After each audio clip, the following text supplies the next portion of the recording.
Hello, Maxtortion here with another Legacy Challenge video. Today we're playing the 8 p.m. Legacy Challenge on September 14th, 2024, and I'm running it back with a blue-black Froginator, which I won with a couple weeks ago, right after the ban.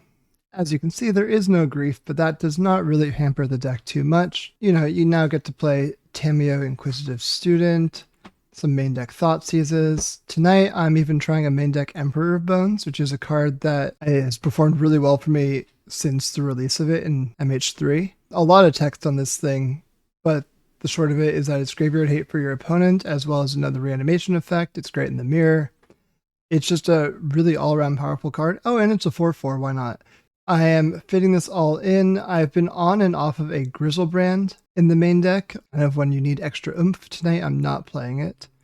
I've been between 1 and 2 Brazen Borrowers and 1 and 2 Tamiyos. Personally, I prefer 2 Tamiyo, 1 Brazen Borrower, although I've seen a lot of well-performing lists that run the other way around, like 1 Tamiyo, 2 Brazen Borrower, so that they can fit an extra kind of like sideboard card that's not a Brazen Borrower out in the sideboard. So there's a lot of good ways to run this deck. This is how I'm running it tonight. This is just kind of where the vibes are at for me right now. You can see that I'm like running 1 Dothy Voidwalker in the sideboard, 1 Damping Sphere, which is kind of a card I have my eye set on, like the KarnForge deck. Good against Eldrazi, also good against Storm in general.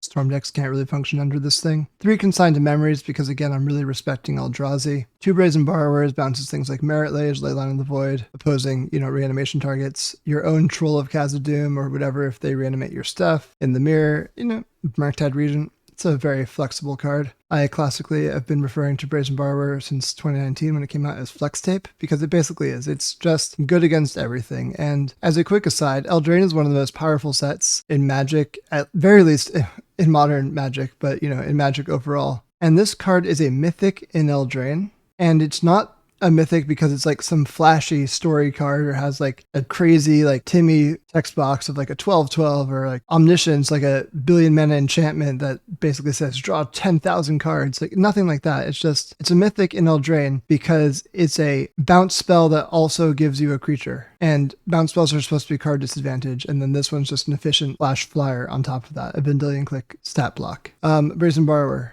Flex Tape since 2019. Yeah, Force of Negation just for when you need that extra oomph, great against Life from the Loam, stuff like that. Barrow Wife is just an all-around all-star. It's like 40-something tickets on MTGO right now because of A, its low supply, and B, just how good it is. It's, Tarmogoyf stat block with Deathnutch lifelink, so you're racing really, really well, and then whenever it connects, you basically just mill equal to the damage you dealt, and then get to return a creature from those cards to your hand. This functions under Leyline of the Void or whatever. It doesn't actually care that the cards hit your graveyard, so this is also really good against graveyard hate in postboard, because, unlike Nethergoyf, it behaves like Tarmogoyf, where it counts the graveyard from both your graveyard and your opponent's.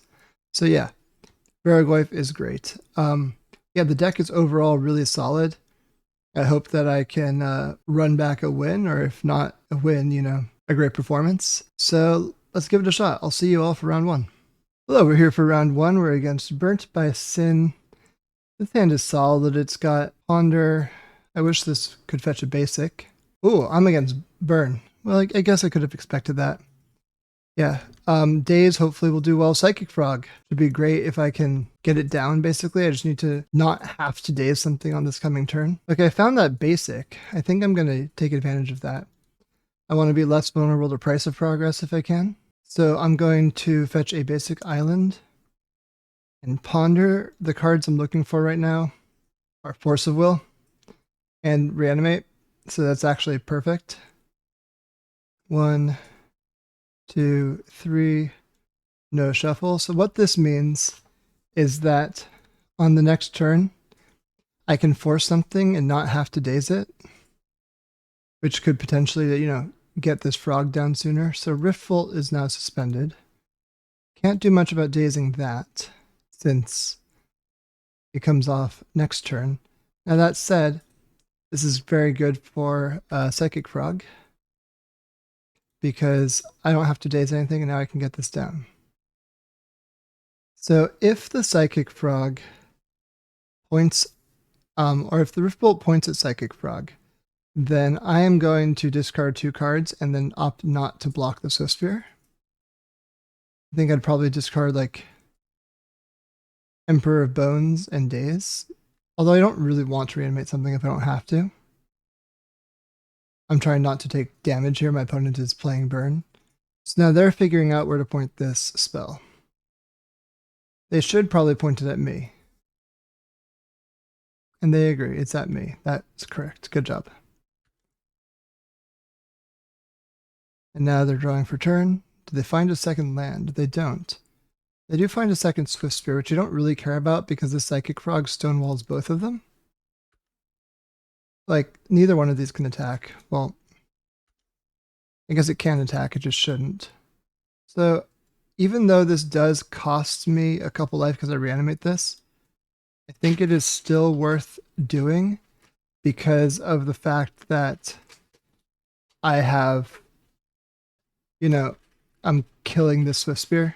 I still have 2 days as backup, so I feel like I'm doing well in this game as a whole.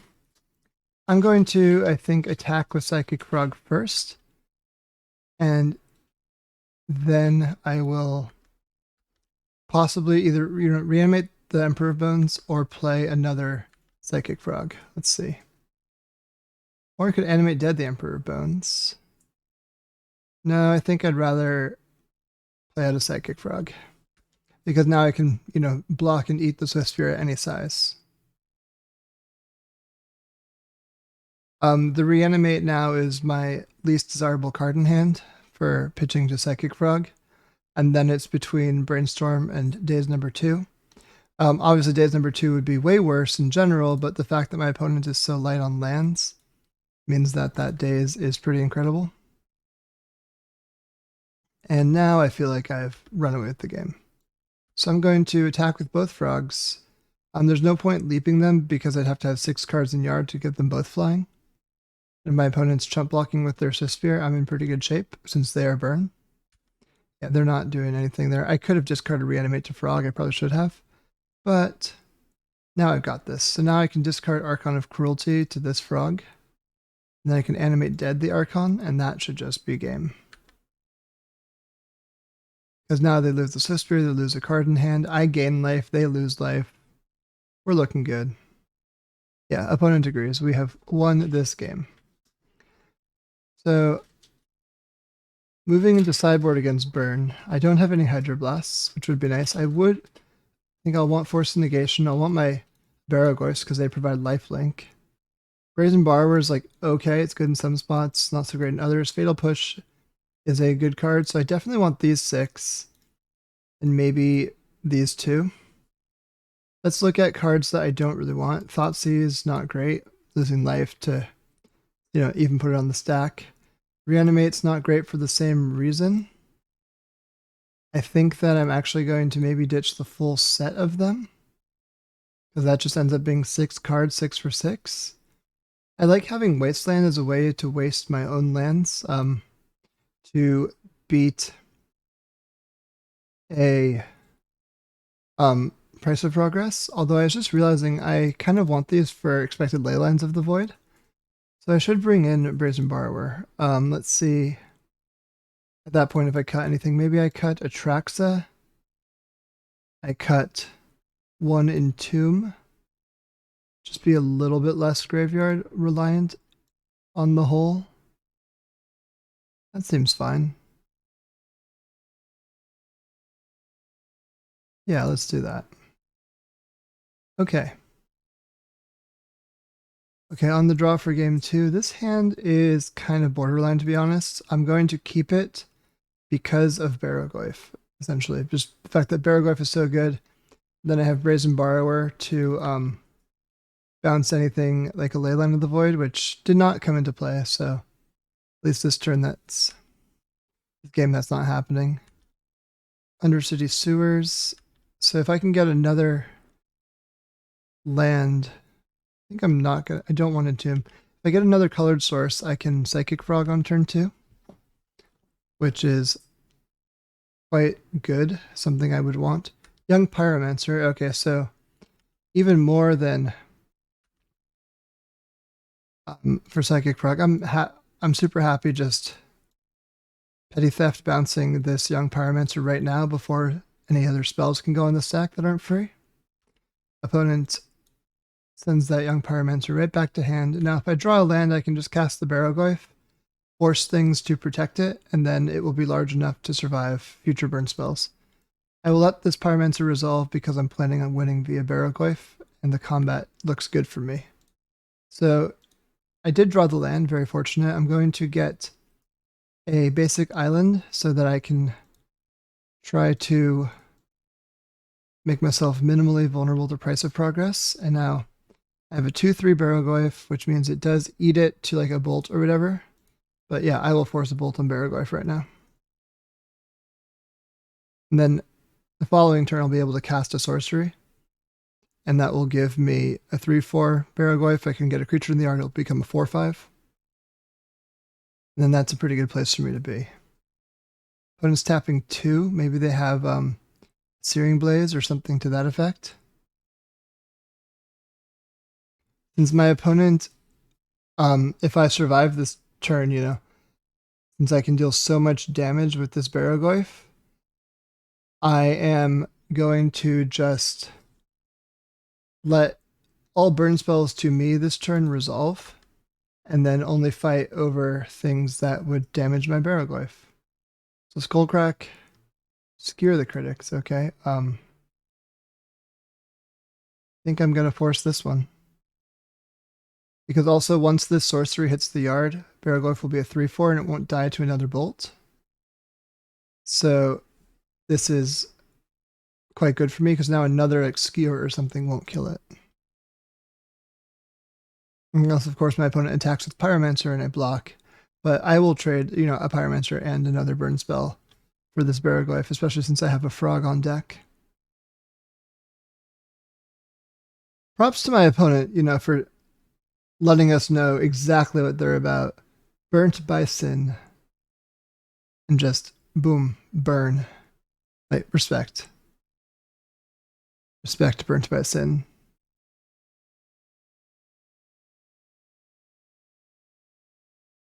Opponent is going to combat. Choose not to send. Okay, so let's see what I find. I think I will ponder first. Okay, Brazen Borrower and Emperor Bones.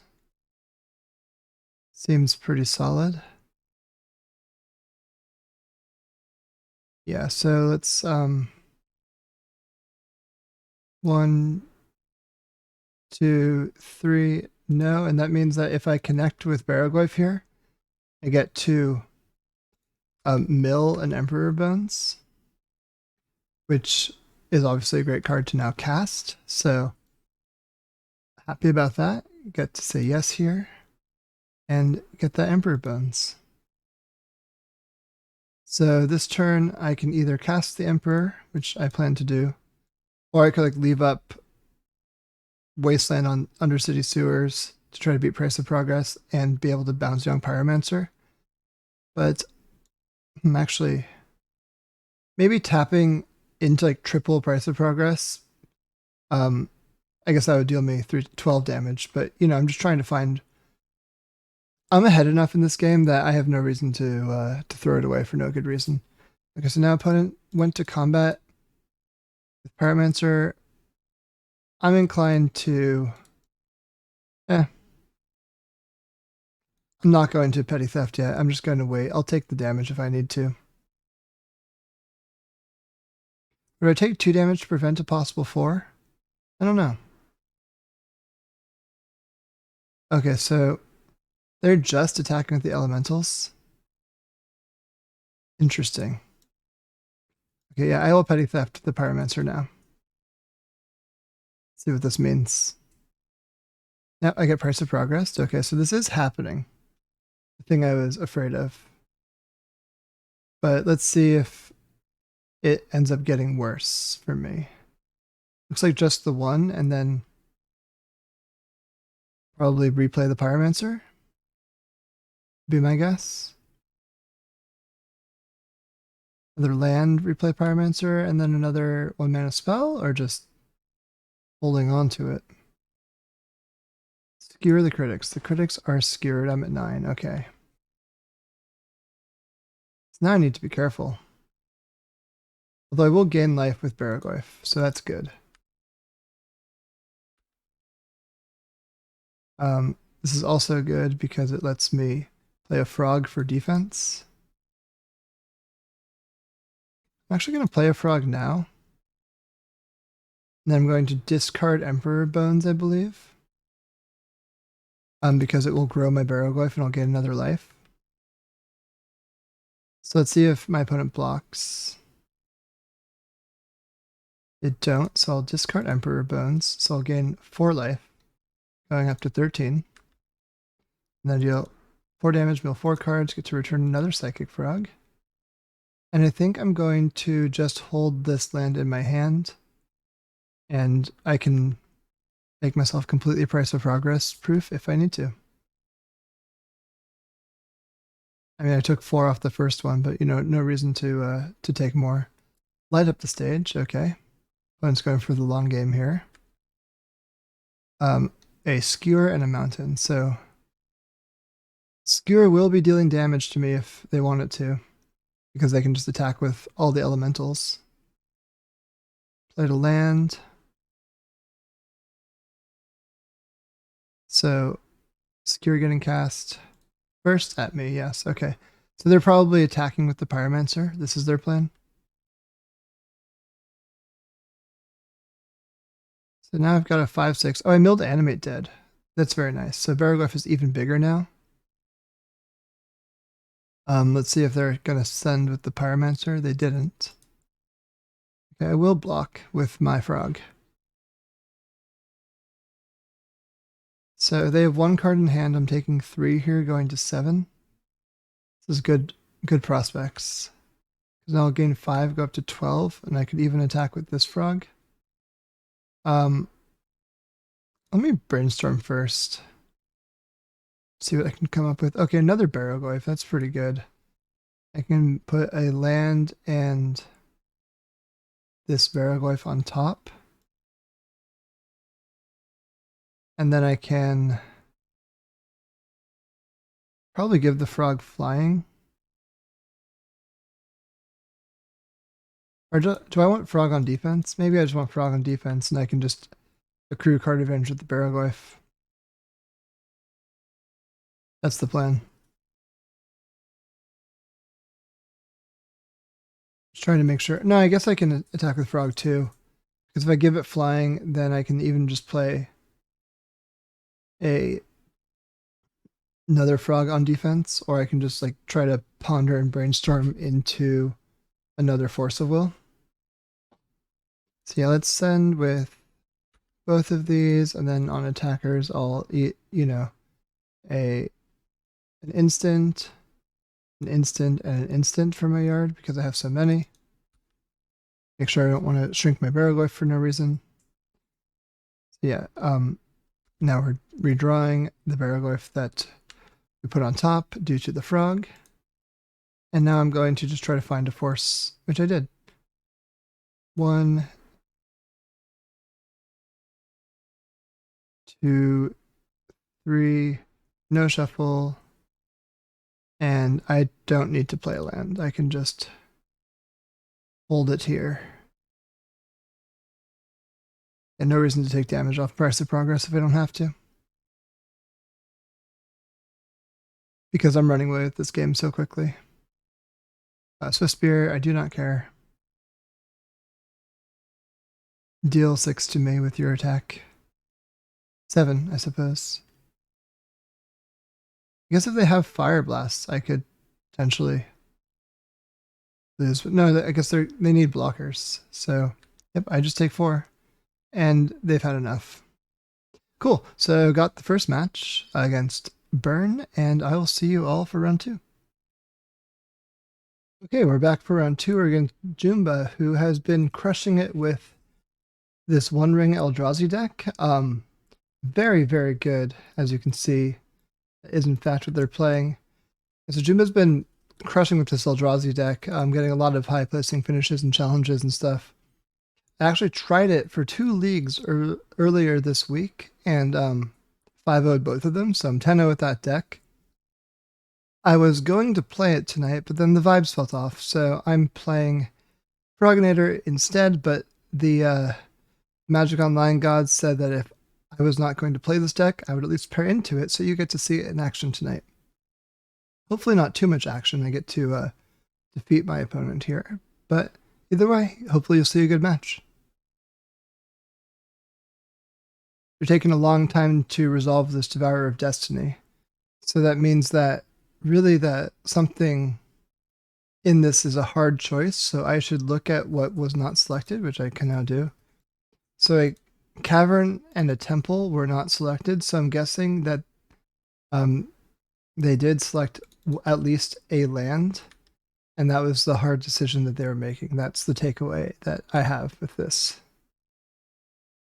So with both my basics in here, okay, well, this changes things. I was going to say that with both my basics in here, I can just open on basics, but now that I drew Reanimate, I'm actually going to just go to Cleanup and discard this Atraxa.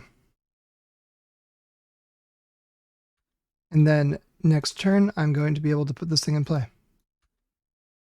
Looks like Jumbo's holding up a Kozilek's command, which will be able to try to exile this out of my graveyard. But fortunately, I have a Force of Will all set for that,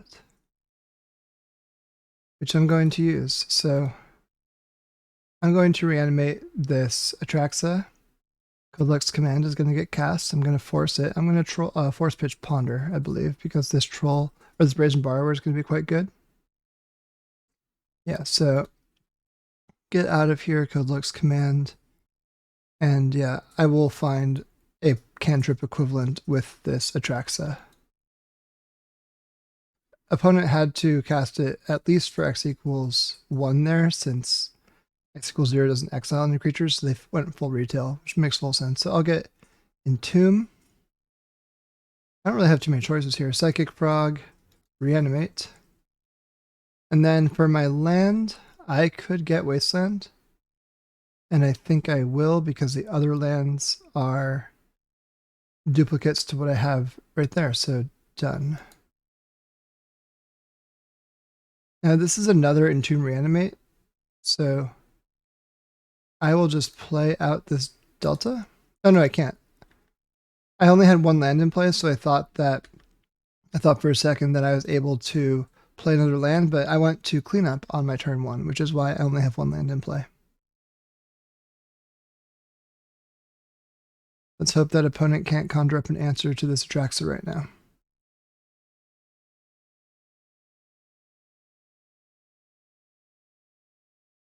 Thought-Knot Seer is kind of annoying, but it's not a huge deal. They're going to either take, I assume, the Entomb or the Reanimate, because either way, if they don't do that, I have the combo of both of them in my hand. So they took the Reanimate and kept the Entomb for me. So let's see if I am able to draw. Fatal Push is good. So what I can do here is I can Wasteland this Yavimaya, take them off of green. And then after this is done, I can Fatal Push the Thought-Knot Seer and I'll draw a card. So that will be a good thing to have happen. Or I could hit that Heralds to make it further, my opponent further from casting this Devourer of Destiny. Because if they play another Soul Land, they'd be able to cast it. Yeah, maybe that's the thing to do here. Just think about the ways I can lose. I know they have a Devourer of Destiny. So since I know they have that, I can just get rid of the that Heralds and make sure that they're not able to actually cast that thing, and I can win with Atraxa. So yeah, Devourer of that Heralds the End is slain, and Devourer of Destiny is a full 3 mana off of being cast. So yeah, see, they would have been able to cast it. So glad I made that decision and did not play the Fatal Push on the Thought-Knot Seer. Next turn, I think I will Fatal Push this Thought-Knot, or I will Brazen Borrower this Thought-Knot Seer. Petty Theft it.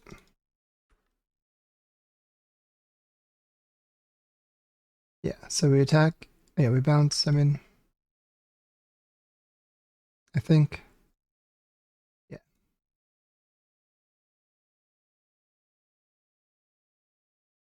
Yeah, because opponent. What are they doing? Another Kozilek's command, it looks like. X equals 4. Just like, yeah, stacking their deck and stuff. No thanks. I would prefer if they didn't get to do that. So now I draw a card. So now I have the Entomb Animate Dead combo, which is great. So that if my opponent does go for the Devourer of Destiny this turn, which it looks like they're going to, I will be able to just Entomb and then Animate Dead my Archon of Cruelty. So really no harm, no foul here. Yep. This all happens. My opponent probably thinks that this is a pretty good place for them to be. I will show them why they're incorrect. So really there, I made a mistake. I should have Entombed on my upkeep, because if I drew Archon of Cruelty, that would have been really, really painful right now. And so that in order to not have that happen to me, I should have just Entombed my upkeep. But it did not end up punishing me, which is very fortunate. No, it's only like a 1 in 42 chance at that point. But that still can happen. That's a couple percent. So yeah, now opponent discarded Thought-Knot Seer, which probably means they have another Devourer of Destiny in their side, or in their hand. That's my read. 4 mana. No. What is it? See what opponent's casting. No, again, we will not. No, we are. One Ring, okay.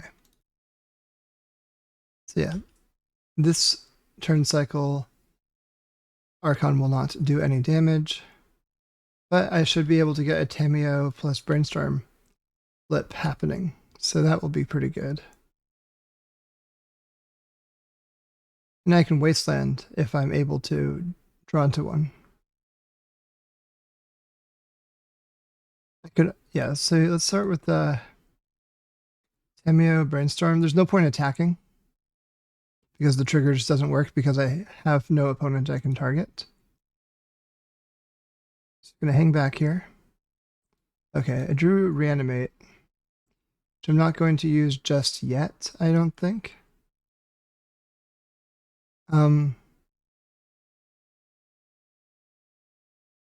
Let's leave Entomb on top of my deck. I'll leave Daze in hand. Just some off chance that Daze becomes relevant here. And then I will hopefully be able to ride this Tamiyo to victory. Although, if I'm playing around like Devourer of Destiny, maybe I should put another lethal attacker into play. Like a Troll of Khazad-dûm. So I'll do that with my Reanimate. I'll just Reanimate Troll. And draw a useless Entomb, but it doesn't really matter. I guess I could always just like -3 the Tamiyo on my next turn to get the Reanimate back if I want to Entomb Reanimate something else. Even though I don't have a Grizzlebrand, I think it's still a pretty good play. I just like to do something good. Troll. Let's get that going. Okay. Yeah, no attacks. Because 1 ring protection. And now we pass the turn. Opponent takes 1 damage off of their 1 ring. And draws 2 more cards. So if they untap with that ring at 2, they also lose. So they need to be able to get rid of that. They've decided they cannot answer my board and their own 1 ring, and have conceded game 1. Looked at what their next 3 cards would be, because you are often at an advantage if you draw 3 cards more than your opponent. So cards I don't really want. Let's see here. Really, I don't think I want like cards that are going to just scale poorly. My opponent has like a bunch of extra mana and Cavernous Soul, so Daze isn't great. They do have Chalice, so I do want some amount of the counter magic. My opponent's been using Fair Macabre as their Graveyard Hater choice, so I think I want to keep in Thoughtseize. Emperor Bones is probably not for this matchup. Brazen Borrower is like okay at bouncing Chalice, but I also don't have that much time to be screwing around. I think Tameo in general is a little weak. And like Ponders, I think, like having to cut one more card. Ponder's probably the least important. Oops, Consign is one of the most important. That's not what I meant to do. Cut these. I don't think I need Force Negation, although it could be okay. It can't answer Kozilek's command cast on my turn. It can answer one cast on my opponent's turn. But yeah, let's see here. Brazen Borrower is, since I know my opponent's on Fair Macabres, or expect them to be, Brazen Borrower is not great actually. Because all their Eldrazi and stuff have cast triggers, so I don't really want to bounce them for the most part. Maybe I'll make that swap. I'll play a Force Negation over Brazen Borrower.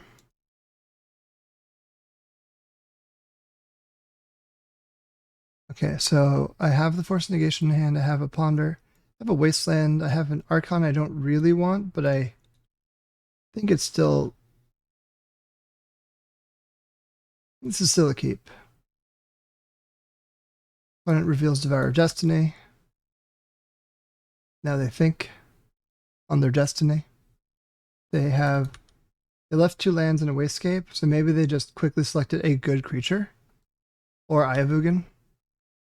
It is kind of annoying to Wasteland Ayavugan, and then your opponent immediately draws another, great card. Since I drew Reanimate again as my first draw step, I'm going to do the same move to cleanup thing. This time with Archon of Cruelty. It's definitely less free at this stage in game 2 because my opponent has a Fairy Macabre. This goes really poorly for me, but I still think it's worth doing. Thought-Knot Seer, Chalice on 1, Chalice on 1. So now I can Force Negation this. And then I can play... I'm going to get Basic Swamp, I believe. Or am I going to get full on Underground Sea because I have extra lands to give? I think I'm going to get Underground Sea, so I use the Flooded Strand. And the reason for this is just I want to keep my mana open. Like, say I want to cast like a blue spell and Wasteland next turn, I want to be able to do that. But if I get a Swamp this turn, Basic Swamp, then I am pigeonholed into that decision tree. So yeah, if there's Fairy Macabre, then this doesn't go well for me, but we'll see. If there's Fairy Macabre, this does not go well for me. But opponent had to have it. And they kept, a 7 and had Devourer of Destiny as well to select their cards. Okay, this is going very well for my opponent here. One Ring has entered and drawn them a card. Okay, so I could play Frog, but I think I might be better off Wastelanding the Yavimaya, because with Ayavugan, that's a soul land because it lets tap, and it's also their green source, so hopefully I can kind of lock them out of stuff right now. Not too likely, given all the cards they're about to draw with this ring, but it is my best chance. Okay, Fleshraker's in. Lotus Petal. Yep, this is not good for me at all. Really shows how good this One Ring card is, huh? Okay, so Thoughtseize. That's pretty good, actually. Let's I'm gonna Brainstorm first, and then I'm gonna Thoughtseize afterward. So I'll put away Undercity Sewers and Underground Sea. Now I'm going to fetch for another Underground Sea. And I could Fatal Push the Fleshraker, but I can do that next turn. I'm going to Thoughtseize my opponent now. Triple Devourer of Destiny. Okay. Understood. That's where my opponent's stuff is out right now is Triple Devourer of Destiny and a Cavern of Souls. So countering things does not even work. They can probably just cast a Devourer of Destiny now for no benefit. But it looks like they're going to do... Okay, I'm just going to concede to this Thought Knot. Given I know my opponent's hand, I am so dead that there's no reason to, like, show them anything, even though, like, my hand isn't a surprise. Okay, so on the play, do I want to change anything? I don't think so. Or I could cut Force Negation on the play for, like, a daze. Fatal Push is... I want Fatal Push in the deck. That was a mistake to not have included game 2. Cut one more card. Maybe I cut Ponder. Yeah, let's try that for game 3.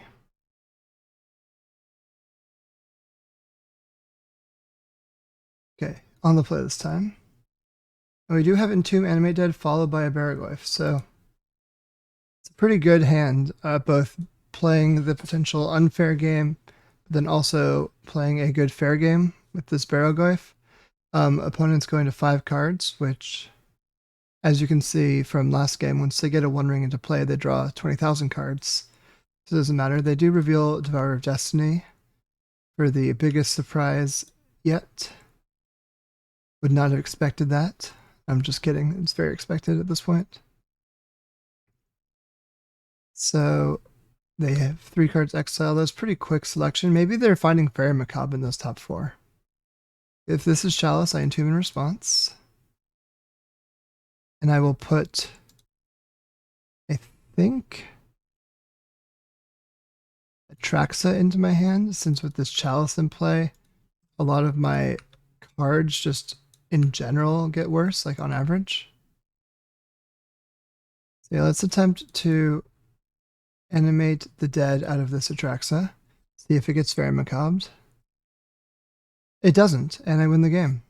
Cool. Opponent decided they can't beat Atraxa. So that was fun.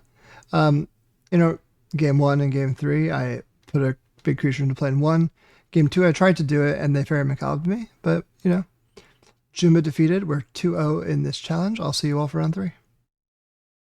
Okay, so we're against Mr. Asia Go for round 3. They've been playing Cephalid Breakfast. So, likely to be that. I'm on the draw again, but I will be able to lead on a Thoughtseize. Although this looks, Tundra Ponder could be control, but is also, given my opponent's history, very likely to be Cephalid Breakfast. So that is what I will expect. Now, my opponent did Ponder Shuffle. I'm actually, instead of leading on this Thoughtseize, I'm going to Wasteland first. Because Tundra Ponder Shuffle is very much I kept 1 land. I'm playing it, pondering, looking for a second land. I didn't find it. I had to shuffle. And so, looks like opponent either that was not the case, or they drew the Flydestrand for the turn. Unclear which, although now they're passing with the Flydestrand uncracked, so that might have been the case. I'm going to Thoughtseize, and I'll know more in a moment. I will lead on this Underground Sea here, because that gives away the least information and saves my fetch lands for whenever I want them. Nope, they had a bunch of lands. Okay, so Dread Return and Memory's Journey are cards that actually kind of prefer to be in their graveyard. Cephalid Illusionist, however, they would prefer to have in play, so I will get rid of that. So now they're probably going to get a Surveil land on the end step. Yeah. Okay, Surveilled an Archimeba, that's pretty sick value. For an Archimeba for your troubles. Pretty nice, Small percent chance, but cool that it happened. So let's see here. Petals in play. Archimeba.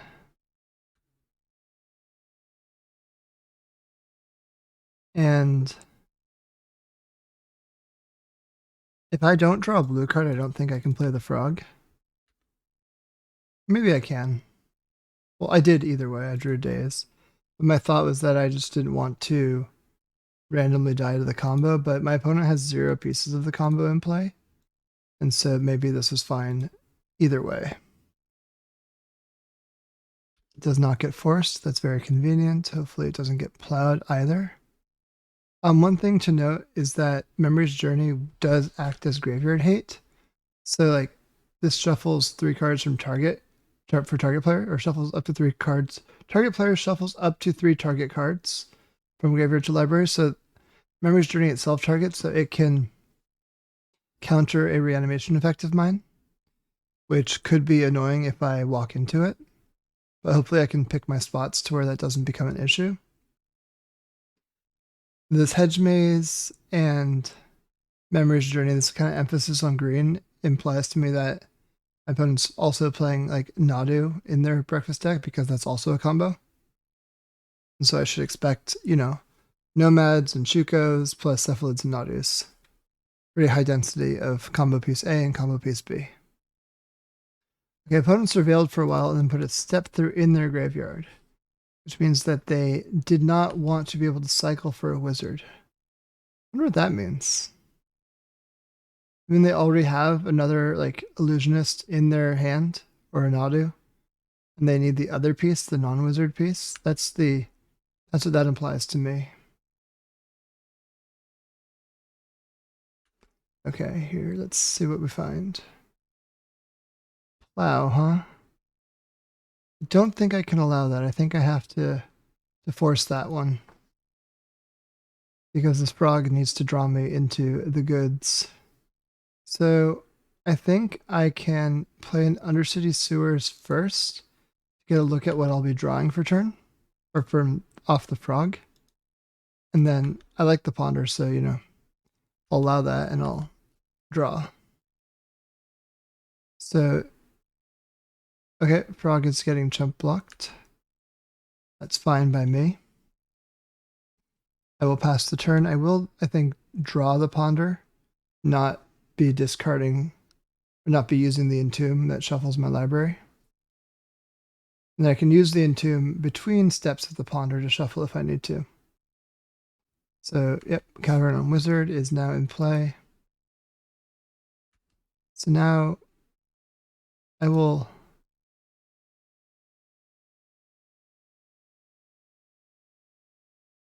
let's see if frog connects, because then I can entomb in response to the draw spell. And then from there, I can ponder and then still have like fetch to be able, or a troll shuffle to be able to select off that ponder. So if I connect, then I will do that. Also, I need to make sure that I play around Memory's Journey appropriately here. So I think I'm going to get Archon of Cruelty as my less important of the 2 creatures at the moment.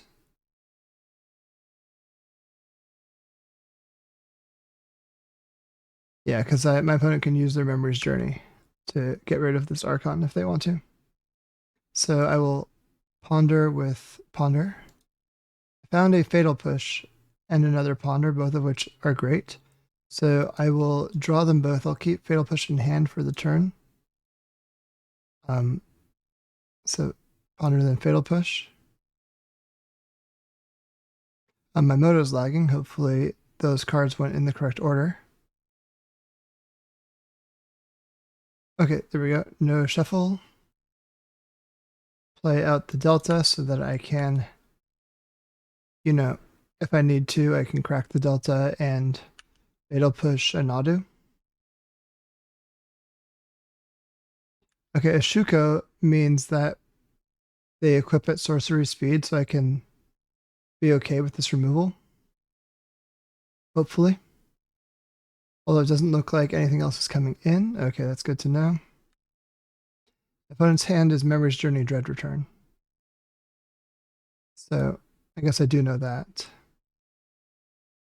Let's get an Underground Sea here and we'll ponder. Animate Dead. And a Force of Will. So that is probably good. I think that I can...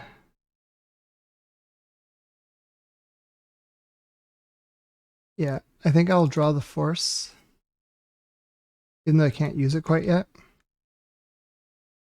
And then I will troll cycle and attempt to animate it, or I don't know. Let me think for a sec. Yeah, I think I'll just attempt. I'll attempt to animate dead on my Archon, and I assume this will trigger the member's journey to be cast. And then I will allow that to happen, but then at least it uses it and it puts Archon back into my deck, and then I can cycle troll and try to get another reanimation going later. And my opponent is able to, flashback the member's journey, but at this point that also, if they use both their uses of member's journey with this dread return in hand, they won't be able to Cabal Therapy themselves to get the dread return because they already have used an Archamoeba and they have a Shuko. So they're really short on creatures to sacrifice to get Oracle into play.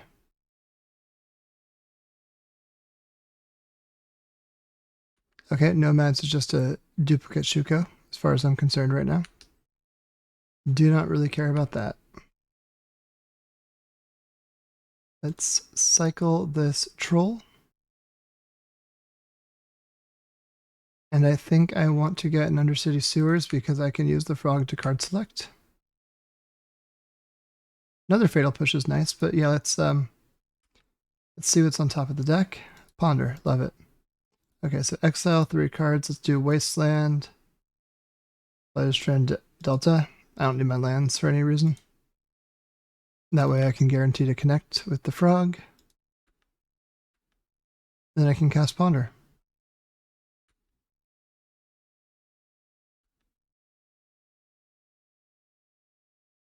Okay, Ponderoonie. Daze Force Delta. Yeah, it seems good. I will put Daze in hand because that means that if I daze something, even if it's uncounterable, I can remove a permanent from my battlefield, which will trigger Revolt. So I can kill a Nadu at instant speed. So at this point, on the end step, I will likely kill this Nomads because being able to double, like to be able to instant speed Nomads would make a Fatal Push obsolete in a normal combo turn, so it doesn't help me at all. Also, I don't really want the next Force of Will. I think that Force plus Daze is plenty now. So I will get an Underground Sea here. And I found Entomb, which is possibly quite nice to draw. Let's see if I find a reanimation effect to go with it.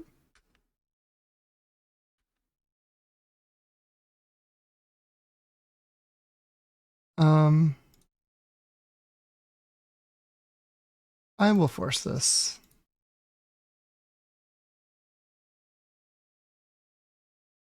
Let's see if I'm able to deal damage. I am. Great. And I drew another force for my trouble. See? That's why it's worth protecting the frog.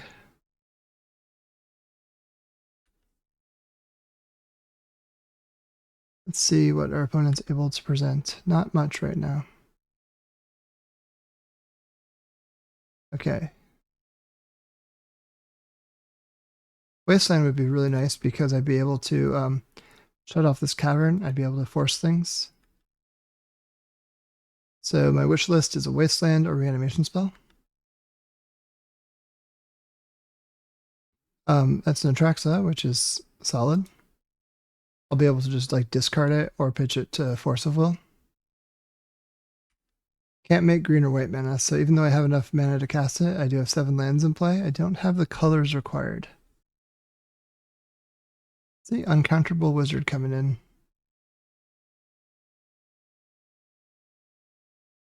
There's the illusionist, which I cannot counter, so I won't even try. And so they're going to equip a Shuko, and then I'm going to Fatal Push, which will trigger the Illusionist again. But that's all.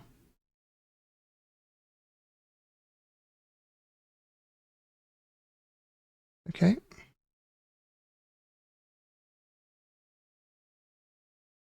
And now I think I will entomb the Archon Cruelty. Because I can also just like discard Atraxa the next round through. Hey, drew Reanimate. Very convenient. Okay, so let's discard Atraxa. And then I'm going to reanimate Atraxa and Force of Will the counterspell. Sorry, Force of Will the Memory's Journey. Probably alt cast it.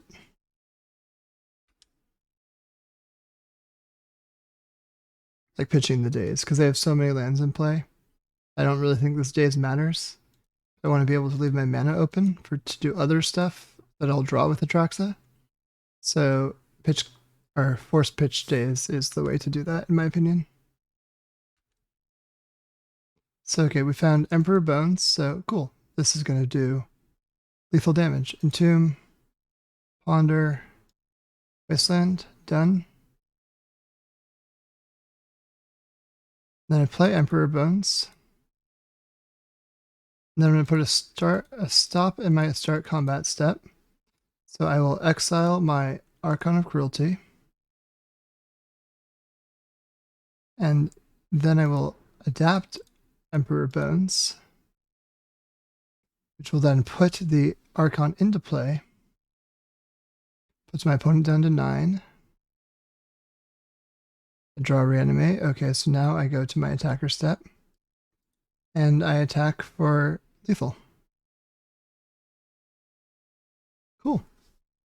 Emperor Bones doing cool stuff. I did have that game pretty locked up, but it is nice to, you know, just straight up win whenever opportunity presents itself. Consign to Memory counters Thassa's Oracle. Force Negation does counter Dread Return. It's a consideration. Fatal Push is definitely good. Bowmasters is good against all the X1s and cantrips. Voidwalker is good against the graveyard. So these are the cards I definitely want. Let's see. Days is like so-so. I don't really think I need a basic swamp. I don't think my mana's getting attacked.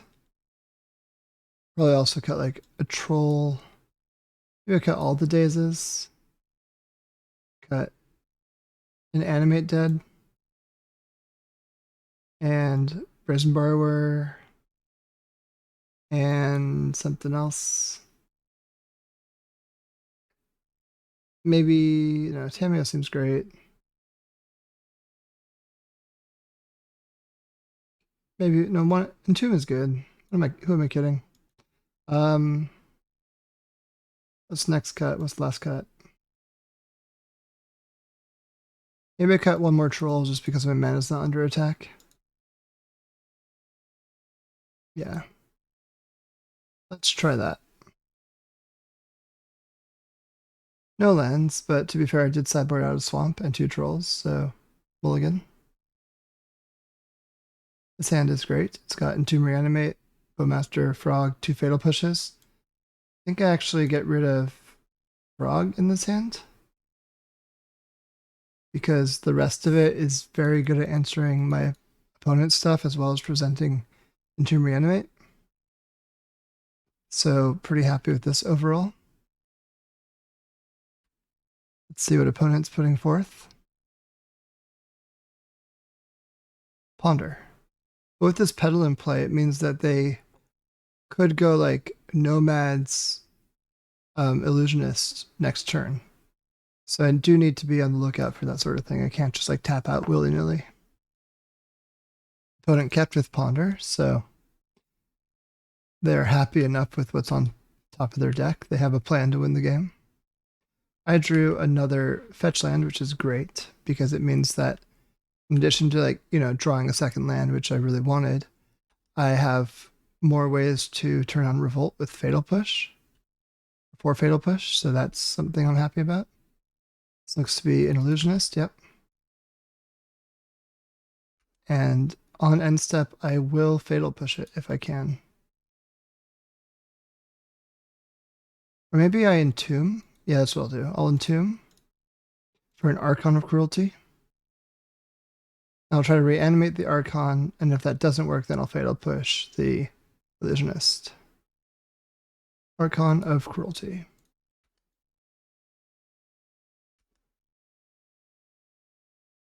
Yeah, now I can... Oops. I can reanimate Archon. I don't Fatal Push Archon, I Fatal Push Illusionist.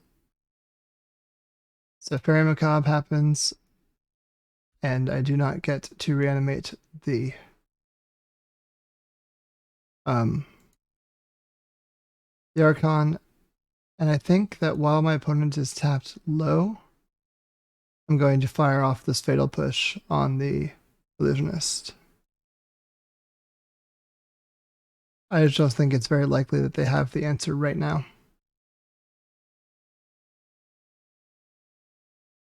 If they do, you know, they could draw it like that force or something. So this is better for me overall.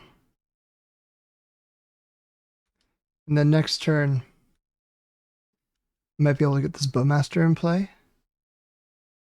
Should be really nice. Brainstorm would be nice to already have Bowmaster in play, but you know what you're going to do. I wanted to try to get the Archon of Cruelty into play, which would have been nicer. Also, you know, opponents under no obligation to cast their Brainstorm there. Could have been a different game if I'm holding up 2 mana. They might not play into Bowmaster. So they did not find a land there.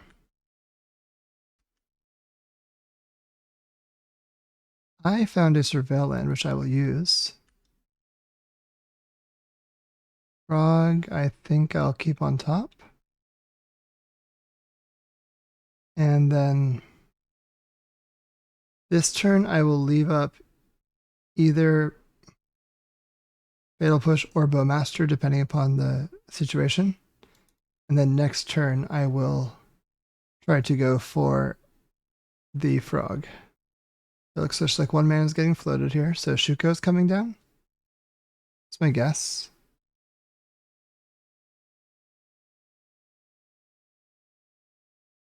Could also be another Lotus Petal if they're really tight on mana and have a lot of things to do. Okay, it's a Soul Guide Lantern. They're pretty afraid of what I could present. So there's a Nomad who is not mad. So on the end step, I'm going to use my mana efficiently and use the Bowmasters as a removal spell for the Nomad so I can hold up a 1 mana removal spell in the future. So Bowmaster in, Nomads is down.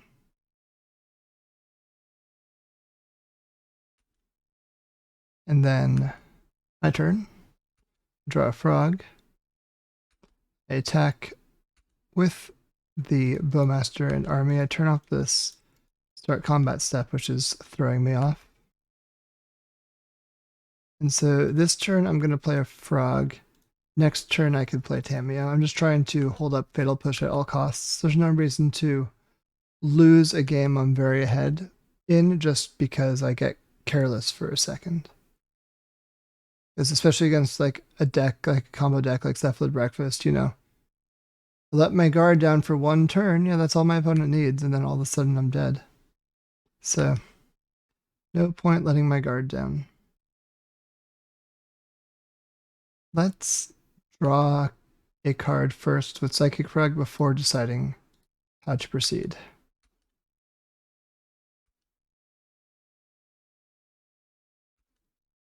Because if I draw 1 more card, I could flip Tamiyo. Okay, so I have Thoughtseize. I have double Thoughtseize, so I'll start off with 1. And let's see what I find. See a Swords to Plowshares for Tamiyo, or for... Surprised I didn't use that. What were they holding up? Okay. Well, there's a Nadu and a Nomads. I think I'm going to take both. Since I have 2 Thought Seizes.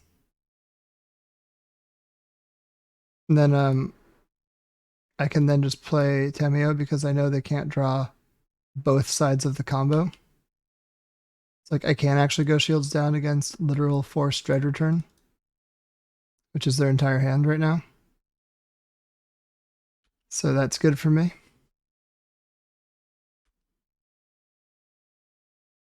And now I have Consigned to Memory, so any triggered abilities I don't care for, I can just make them go away. Very convenient. I will wait until opponent's end step to crack this clue, because also it is another way to trigger Revolt, which lets me Fatal Push a Nadu. Opponent surveilling with their Hedge Maze. Opponent surveils a card to the top of their library. That's pretty scary at this point. It means like a card has to be pretty good at this point in the game to think that it's going to win it for them. So I wonder what it is, but either way, cracking a clue, drawing a card. Drew Brainstorm. So I can cast that now to flip the Tamiyo, and I think I will, just to be able to use my mana more efficiently next turn. Well, Tamiyo gets plowed. It's a pretty good card to draw for my opponent. So you Consigned Reanimate. Could reanimate Nadu. It doesn't really help me too much. Unless I could like also reanimate. We could reanimate like both sides of the combo, like Nomads and Nadu. That would be great for me. As it stands, it's not. So I don't think I only want 1 Consigned to Memory. I don't think 2 does me very much good. But overall, I am not super stoked about this reanimate. Although it is reanimating Nadu does like put a clock on my opponent. That's pretty scary, and it forces them they can't Soul Guide Lantern it either. Okay, I've convinced myself. Reanimate Nadu.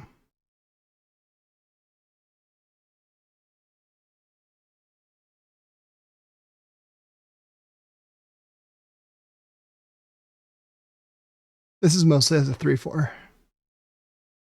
Like the clock is a big deal, so that's good. And the fact that Soul Guide Lantern it does tap exile each opponent's graveyard means that they can't use Soul Guide to stop this.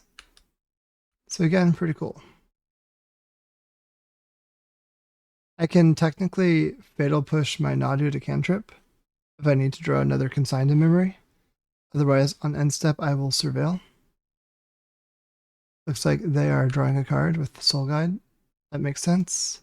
Oh! I should have dealt 1 to Nadu. That would have been a good play. I just forgot that I had with Nadu and that this is a targeted ability. But I think again I'm pretty ahead, but that was a mistake, I think. Opponent plays Island for turn, so their hand is Force of Will, Dread Return, and 1 unknown.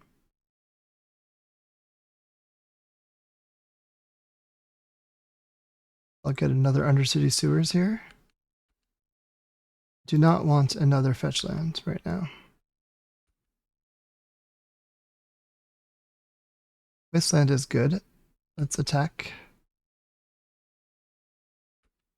So I think I'm going to Wasteland my opponent in their upkeep to keep Fatal Push live.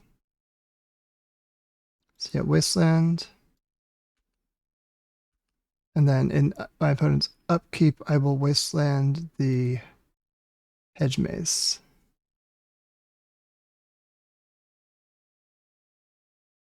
And now Fatal Push can knock things out with CMC 4 or more for the turn.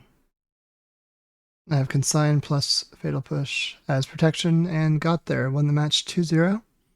So we're 3-0 in the challenge. And I'll see you all for round 4. Hello, we are here for round 4. We're on the draw. I think this hand is worth keeping. Either a Frog or an Entomb. Very good. Okay, so opponents on the big mana deck. Or one of them. Okay, we found a frog. That's fantastic because it will let us put this Atraxa into play. We could also Thoughtseize ourselves here, but I think I need to Thoughtseize my opponent. This is looking too scary. Okay, so a Mystic Forge and a Kozilek's Command. I think that with this Fleshraker and the fact that our graveyard is vulnerable, I want to get rid of the Kozilek's Command over the Mystic Forge, even though I do also want to get rid of the Mystic Forge. Like, there are two things I had to hit there, and I think that either way, I was going to be in a bit of rough shape. But the fact that the Kozilek's Command also stops the reanimation meant that I think I made the right call, or the call I had to make, I should say. That Mystic Forge is coming down, Grim Monolith is untapped. I'm going to be taking a lot of damage off of this. Possibly. Uh-oh. Yep, a key. Untapping the Monolith, so nothing, something else to cast another Forge. Okay. That's the end of the chain for the turn. Found Entomb.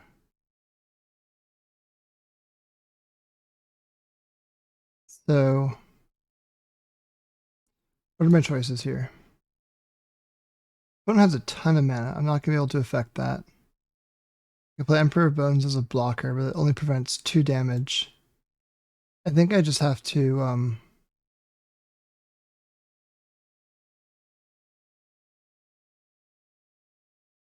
I think the way that I high roll my way out of this game is I wasteland the Ancient Tomb just to slightly restrict the amount of mana I have, or my opponent has. And then I entomb this turn, and then I successfully animate dead. And so that's going to be my plan here.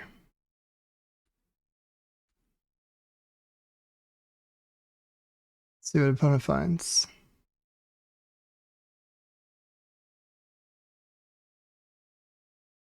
Okay, Petal is painful for me.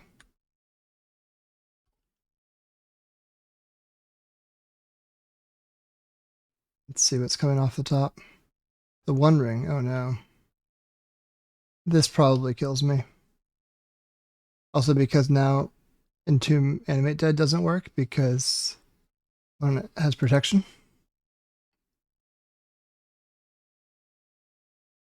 So I'm pretty dead here. Off auto yields. I'll yield until end step. Karn, okay, I'm dead. I'm all sorts of dead. Okay, I yield. I yield.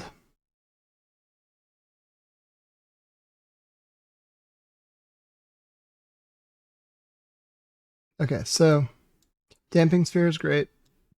Consigned to Memory is great. Force Negation is great. Brazen Borrower is great at specifically bouncing Vexing Bauble. And because the opponent's deck has so much land, I don't think want to fight over. I don't want days to be the point that I do things. I think that also Troll is not that good, and to be winning by more than what Troll will present. We'll cut a couple Trolls. I can cut the Fatal Pushes. I can try to leverage like the rest of the stuff to do anti Fleshraker things. I think I can cut Emperor Bones. Maybe I keep 1 Troll just for more consistent mana. 1 more Troll, I should say, up to 2. Also play a Barrogoyf over something, but this is fine. Let's put an a Barrogoyf over 1 Brazen Borrower.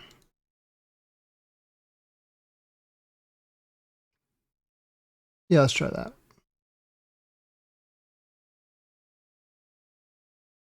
Okay, on the play, we've got Thoughtseize into Damping Sphere with Force backup. Love to see it. We'll keep.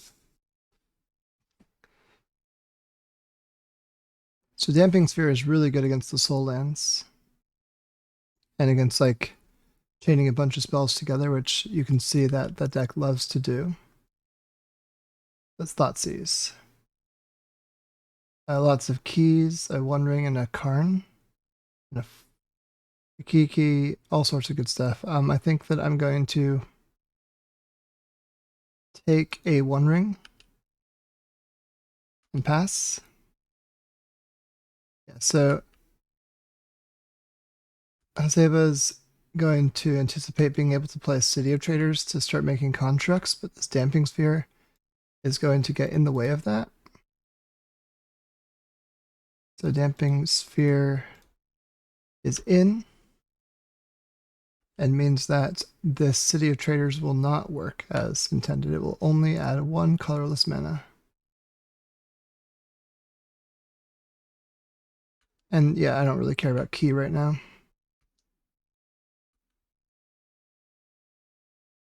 So I'm going to cycle Troll, get a land, and then play Frog. And then I will force whatever big thing my opponent plays unless they get a Vexing Bauble here. In which case I will not be able to force. They've got a Lotus Petal because they need the mana. Fleshraker, no. I prefer my opponent to not do that because now they're down to 1 mana and we're tied 1-1. Okay.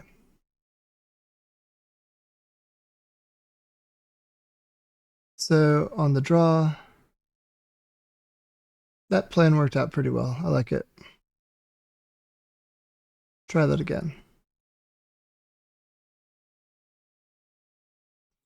Cameo is maybe a little bit suspect, but I think is like a totally reliable way to win the game if I can like stall it out. So I'll keep her around. It's got a lot of counter magic and it's got Undercity Sewers. Enemy dead. Yeah, I'll keep it.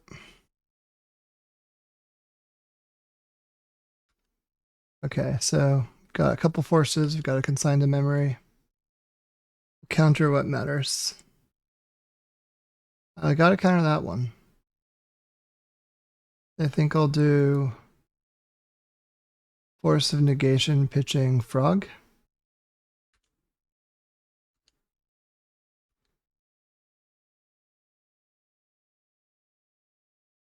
And then I'll do this because I think I do want that land. And that will let me wasteland the saga this coming turn. Or wasteland, I guess, this saga. Defense grid, huh? Unfortunately, I've got to counter that. And then I will wasteland this saga. Or to wasteland this one.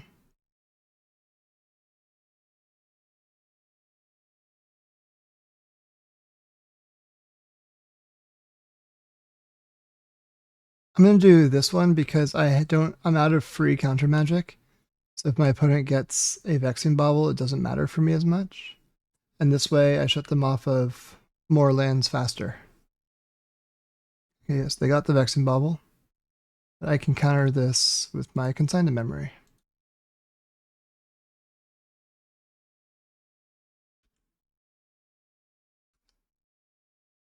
And now let's just shut them out of lands.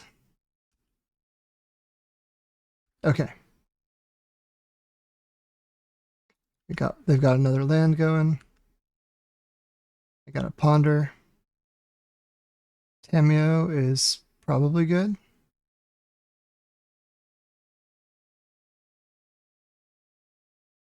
Just the fact that she draws cards every turn. So I will do that. I'll play Tameo.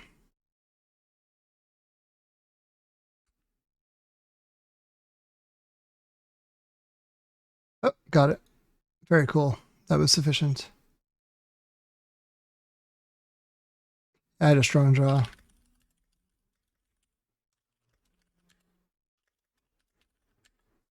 Cool. I'll see you all for round 5. We are 4-0. Okay, we're back for round 5. We're against Clan, who is usually on Doomsday, so I'm very lucky to have a hand with double force, as well as a hand that flips a turn 2 Tamiyo. So that's good for both the force aspect of it and the fair aspect of it. Lotus Petal here does imply that this is Doomsday. So given my opponent's history. So I will anticipate that. I think I will also just do a Flooded Strand pass here because I can try to set up the top of my library like with a Surveil land. Also, I play around Daze this way. Because if I force, I don't want them to be able to daze me. They are surveilling. So they surveil to the top.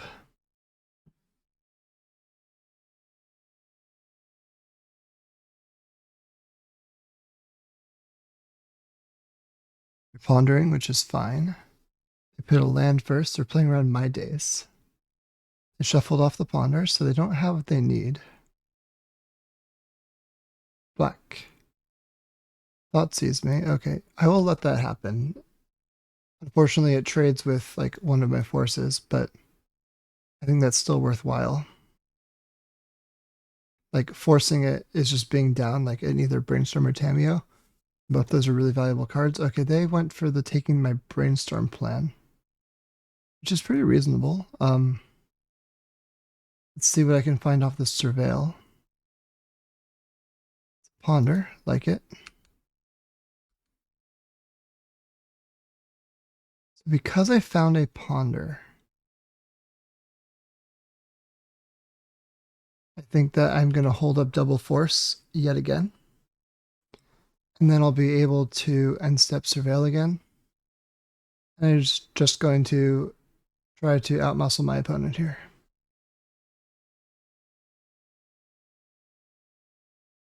Yeah, I will do another Surveil. Undercity Sewers. Found a Brainstorm, great. Okay, so now I will be able to Tamiyo plus Brainstorm, as well as hopefully hold up double force. So Tamiyo and play around Daze. Brainstorm. So if I find a blue card, I'll still have double force. Looks like opponent has Fatal Push. Okay, so no Tamiyo flip for me. And unfortunately, it looks like these are not quite the cards I want to draw here. Although I do still have double force. I think it's not worth playing into a potential Daze at this point, given I've made Daze dead this entire game. I'm just going to ponder on my next turn to try to get rid of cards on top of my deck. Yeah, opponent seems to be flooded out. No reason to make Daze good.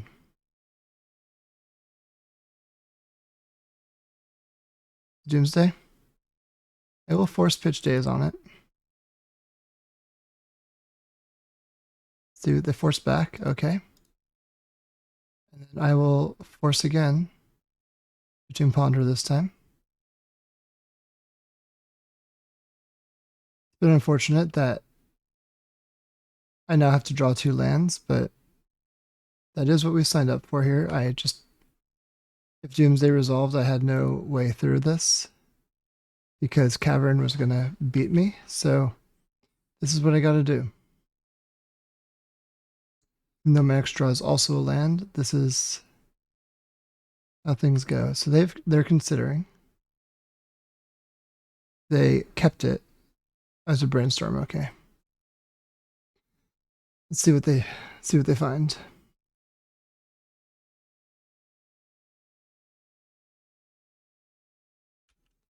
Okay, they put 2 cards on top, as they are wont to do. I'm gonna hold both these cards, hold both these lands. No, could be force blue card. Opponent doesn't know.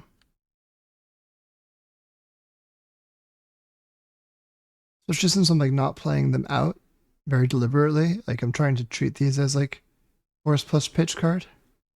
Opponent shuffled, now they're brainstorming. They're looking for another Doomsday, basically.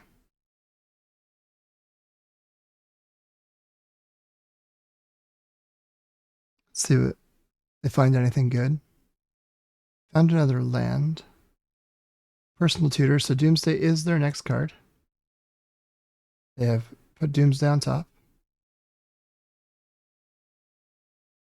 So, what do we find?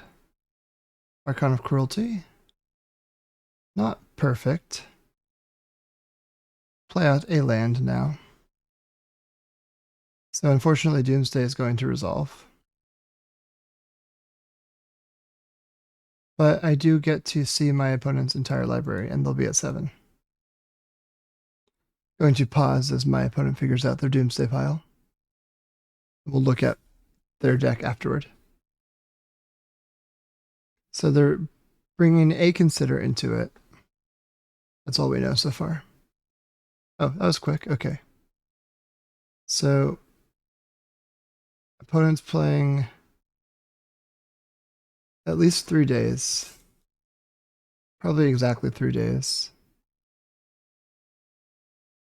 I don't see any Vexing Baubles in the main deck. It's good to note. Troll. Okay. Play out the land, pretend it's a Force of Will. And see if opponent will potentially play around Force of Will.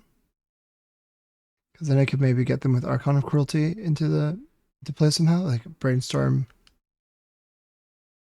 going off. Okay, I will still pretend this is a Force of Will.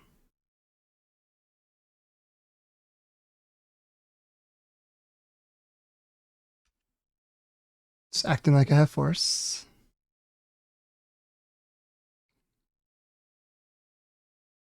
I consider this. I let it resolve. All the choice that I have. Oracle in the yard. So now they're going to cycle Unearth. Oh, so they're just going for a Cavern Oracle uncounterable this coming turn. Yep. Okay. And yeah, I cannot answer that, so I lose.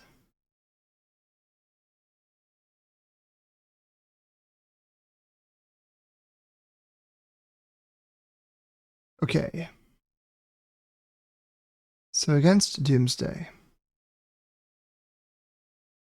So I want Force of Negation. I want Bowmasters. Definitely want Consign to Memory. Damping Sphere is okay. Prison Borrower's okay. But these are cards are okay. These 6 are like the good hits. My mana's not under any attack. Theirs is. I think I can probably cut like Brazen Borrower and Swamp. And like Emperor Bones. 1 Troll. Then like 1 Fatal Push. And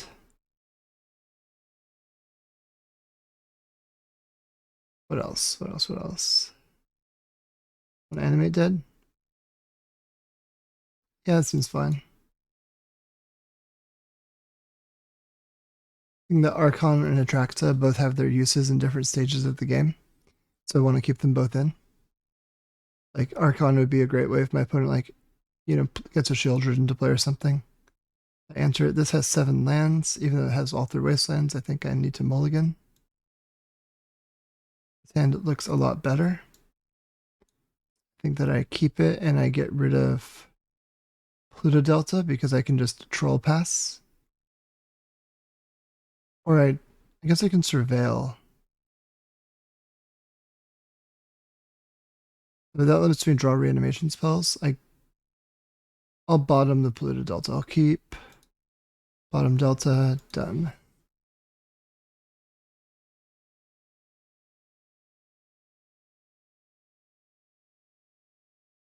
So I will play this Underground Sea, and then in my opponent's end step, I will cycle this Troll for a second land.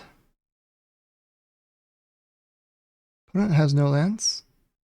Opponent has no lands, okay. Wonder what that means. It means the hand is really good. So like Dark Root, Doomsday, and Counter Magic. So let's get this Troll into play, because this is going to turn up the heat on them and mean that they're not going to be able to slowly win the game. They're going to have to try to go off quickly. Well, opponent decided that the Troll was enough. Got game 2. Any changes on the draw for game 3? I don't think so. Well, knowing that kept that hand is a little bit suspicious, but yeah, I think that just doesn't affect my sideboarding, it just affects how I keep. They value high roll in the matchup is what that means. Like they want speed. If they keep on a high count, they likely have a very good hand. Now this hand has Entomb, Reanimate, as well as a bunch of cantrips. So what's not to love? We'll see if they just YOLO a Doomsday here. They don't. I will hold up Entomb. Like I'll hold up mana, and then I'll Entomb on my opponent's end step.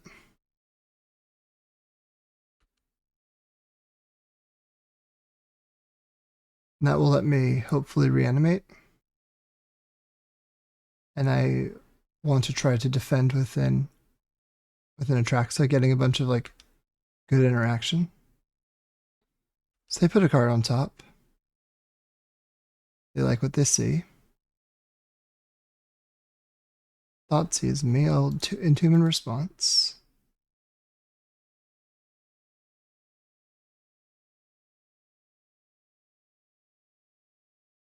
Because they don't know the rest of my hand right now.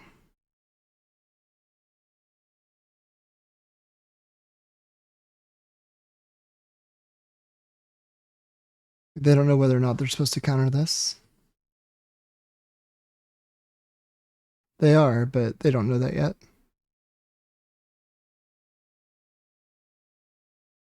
They've decided to let it resolve. I'm going to get Atraxa. And now they have to probably take Reanimate. Unless they don't have a daze, in which case... Oh, I guess if they had a daze, they'd probably daze the Entomb. So we'll see what they take.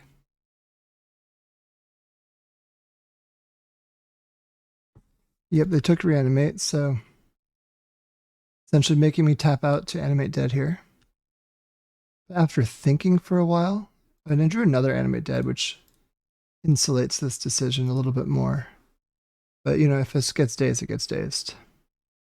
It gets forced, which is almost as fun. Not much I can do about that, except attempt again next turn. When it's fetching an upkeep.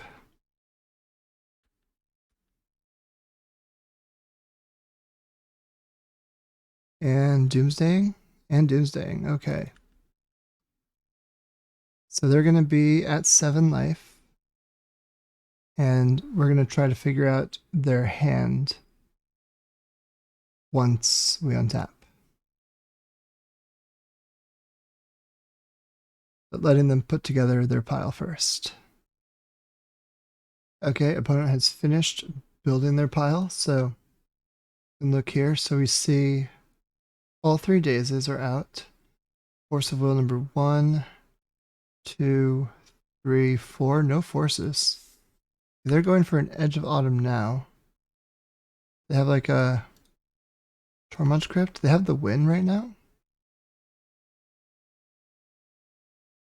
They must, yeah. Okay, yeah, they have the win right here. Okay, I didn't think that 2 cycles does win from nothing. So impressive that opponent had it. And yeah, they got me. GG. I'm now 4-1. And I will see you all for round 6. I was pretty certain I had another turn there, but I do not. Cool. Yep. 2-1. I will see you, or 4-1. I'll see you all for round 6. Hello, we're back for round 6. We're on the draw against, I think, probably a tempo deck. We're going to keep this hand. It's pretty good. Keep, it's kind of solid hand. It's got a brainstorm, days, you know. Inmate dead, solid land base. And starting up with a DRC. I could force that, but I think I'd rather use this force to protect and entomb reanimate kind of thing.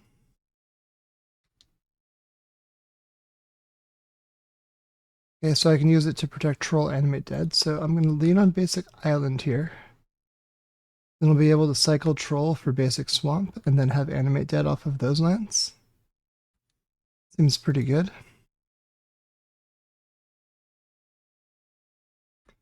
Put into his brainstorming. Storming out that brain. Frog in the yard, they're trying to build delirium. Makes sense.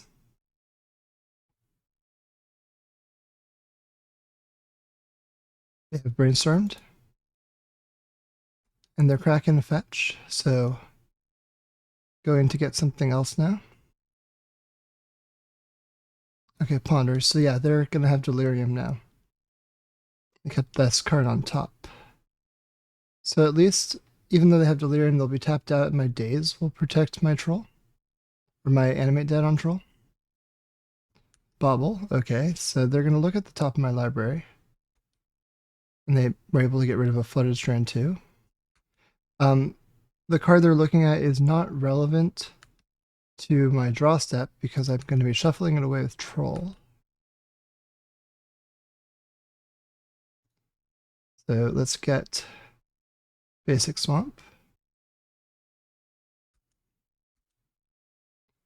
And opponent draws a card. We draw another force. That's pretty good.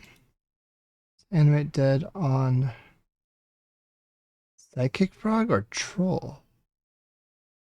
Forgot I could do Frog. Is that better? No, I think that Troll's gonna... Troll's gotta be better. It hits hard. It's real hard.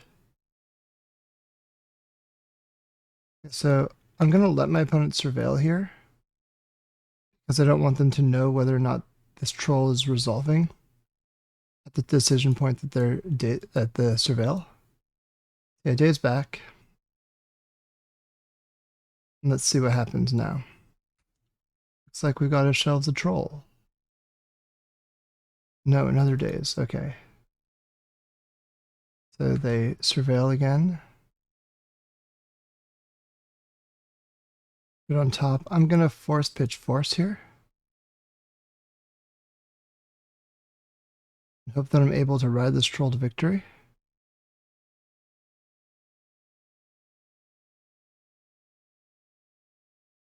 It is unfortunately only a 5/5, not a 6/5. So either way, from 19 life, it would take 4 hits for the troll to deal lethal. I'm currently at 16, which is one more than the multiples of 3, 5 hits of 3 here. Although that is probably subject to change depending upon the way this goes. Okay, I'm going to attack with the troll, and then I'm going to wasteland my opponent. I think that keeping them down on one land and preventing a Murktide from getting in is very likely to be a major way for me to win this game. Doing it on their upkeep in case they play Stifle. Okay, they're brainstorming.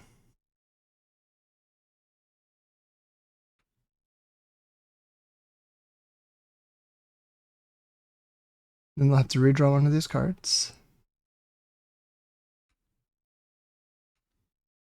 And they're now down to 0 lands in play to my 1. They've got the Volk we knew about, and they're playing a Ponder.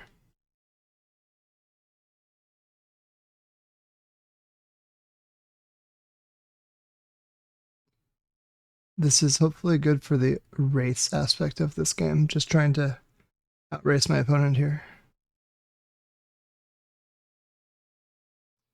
My best draws off the top would be either like another Wasteland or a Fatal Push. Opponent surveil the Delta into their graveyard. Chose not to shuffle. So they have, at least in their head, a way that they're going to win this race.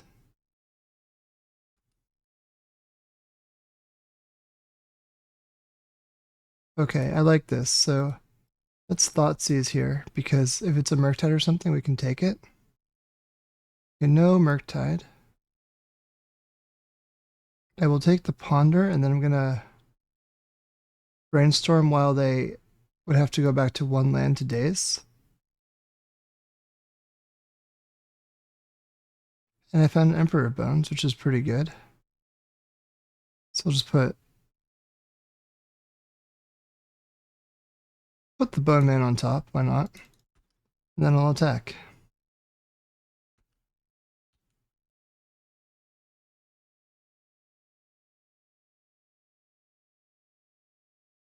Okay. So opponent plays out a Flooded Strand. They've got Daze and Fatal Push to my knowledge. Murktide on top. That'd be a big sadness. Feels like it is. Oh, it's a frog. Okay, I'm less afraid of frog. Slightly annoying, but it's not quite as bad.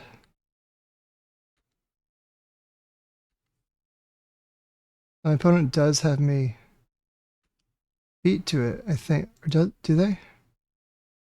Shoot. Okay, so I know, so they can deal me 5 pretty easily.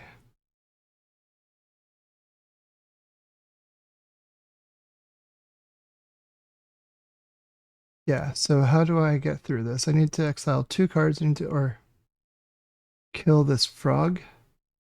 They're gonna have 3 cards in hand, so if I fetch, get a 4, frog kills me. I think I have to ponder here. Try to find a way to get rid of this frog. Reanimate is kind of good too.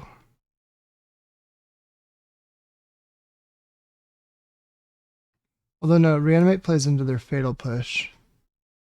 And they just kill me anyway.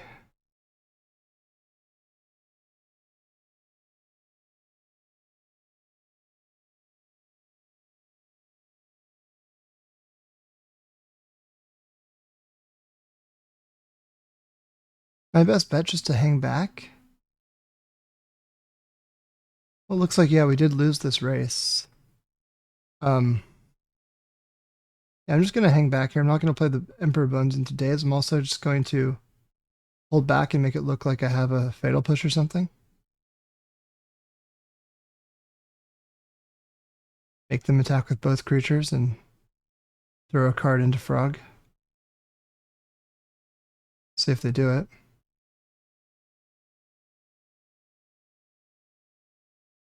Yep, they're doing it. Okay. I have now taken a lethal amount of damage and have been defeated in this game 1. Okay, so against Grixis Tempo, I want the Barrowglyphs, I want the Fatal Pushes, I want the Bowmasters. I think I probably want Brazen Borrower for Murktide Regent. Some number. I don't think I need Atraxa because of Pyroblast stuff. On the draw, I don't really think I need the Forces, the Emperor Bones. The Thoughtseizes are kind of rough. And I could even like... I don't know. 1 and Tomb. Could see 1 and Tomb to be slightly less graveyard reliant. Yeah, let's try that. I'll run it like that for this game 2. On the draw, I'll probably add in like the Forces back over the Dazes or something like that. Because the Grixis deck is super efficient, and I think that they can make my days bad really quickly. Okay, on the play. Got a mulligan this one. Happy to keep this one. Keep. Let's land 1, land 2, land 3, fatal push. Yeah, I'm gonna get rid of brainstorm. Kind of funny, but it's the way this is looking. And then I'll fetch a basic island now, I believe. And cycle for swamp also right now. I just don't want to get these things stifled. Stifle's just a card I'm concerned about. There's no reason to play into it if I don't have to. And so now turn 2, I can animate dead. Turn 3, I can Barrowgoyf. Or I can do all of those things a turn slower to play around days the whole time. It depends upon if they lead off with a threat. So now, with this Spellbomb in play, I think I'm going to jam out the Animate Dead here, because it forces them to use it and they don't get to cycle. Or I could just Wasteland. That actually seems pretty fun too. Let's Wasteland them. And then I Ponder. Find a Tameo and a Brazen Borrower. And a Brainstorm. Yeah, happy to do this. Let's go 1, 2, 3, no shuffle.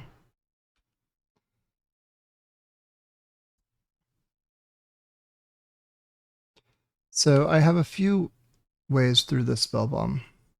I could bounce, but ideally now I think what I'm going to do is kill a threat if it comes down. Okay, it was not a threat, it's just a ponder. So that means I'm going to play a Tameo and hold up black mana.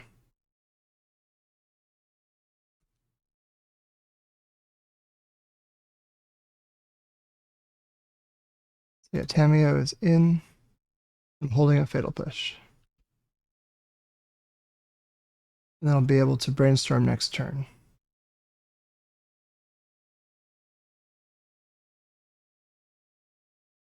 Just like that, except on my side, and a different art. So not at all like this. Very different Brainstorm, actually. Pretty quick Brainstorm from my opponent. I just put back 2 lands they didn't want or something. For a Brainstorm that fast, that's often the case. Their own Tameo, okay. Let's see if they have a Daze. If so, they'll use it right now. They didn't?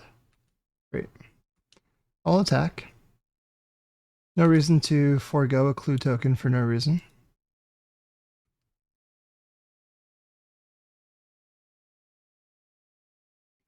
And then I will Brainstorm. And we'll see where this gets us. Gets Force of Will is where it gets us. Okay. Fair. Alright, so now what's the opponent gonna do? Frog. Okay.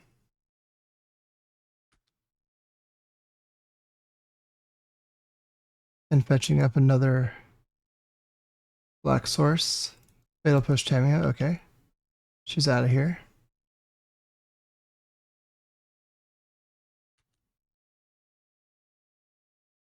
Okay, I drew cleanest answer to this, so I'll just do it. And then at the point that I can play a Barrowgoyf, I will try. If I don't draw a Barrowgoyf next turn, I will try to animate dead my opponent's frog. Because that will either force them to pop Spellbomb to exile their own graveyard, or let me have frog. Either way, I'm happy. I don't want to take their Tameo because if it flips, it exiles and returns under owner's control, so they would get the Planeswalker. Chose not to shuffle. Murktide? Looks like a Murktide. I do have a Borrower, though. That's convenient.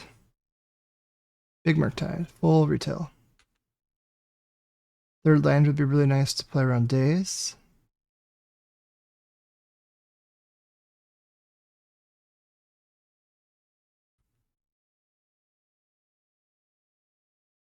There's not a third land, but let's try to get this Murktide off the table. Success. Pretty happy with that, because now Murktide comes down again. Instead of being an 8/8, it's a 3/3. It's a lot more modest. Still only a 3/3.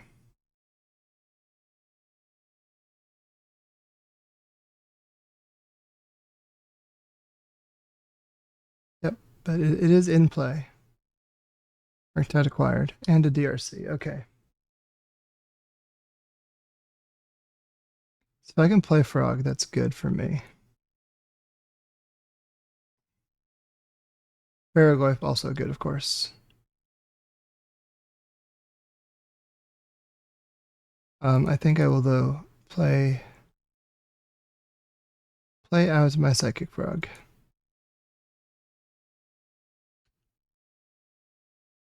We'll see what opponent's able to present, if anything.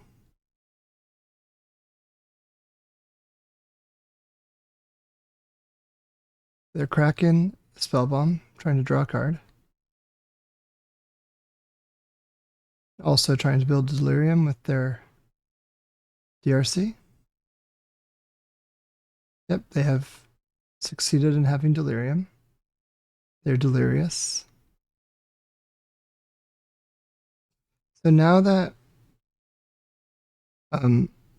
this Spellbomb is gone, I can discard Baraglyph to my Psychic Frog and both grow the frog and let Baraglyph be animated deadly.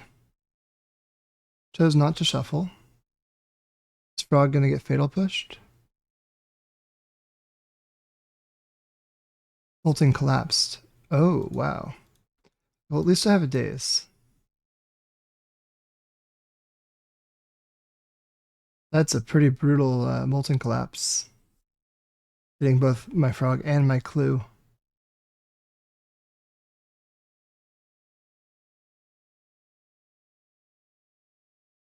So now if they attack, yeah, I will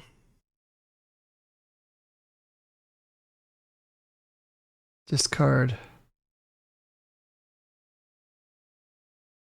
Baraglyph and Animate Dead and then exile them to eat Murktide.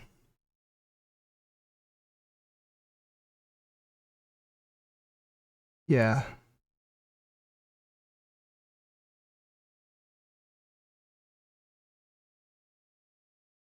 Get this frog flying.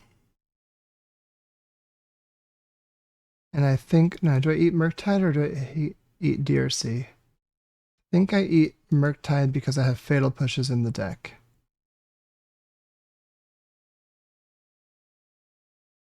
Yeah, so that's going to be how I do it. Drew and Tomb. Pretty solid card in general.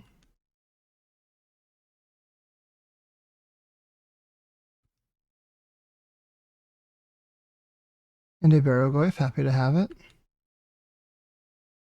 Okay, so now hopefully my opponent is not able to cleanly answer this Psychic Frog. I'm going to draw a card with this clue on my opponent's end step.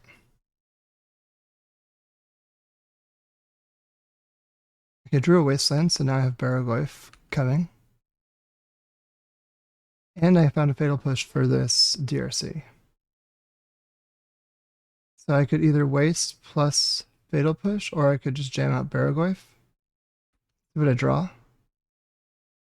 Another land. Okay, that makes me want to do Wasteland plus Fatal Push. I think I'll do it in my opponent's upkeep. So Wasteland here. Get them off of red. Fatal Push DRC. This was Force of Willed. Okay, so they did have a daze. They would have been able to daze me. Put another force into their yard. So I am happy that I played around daze this way.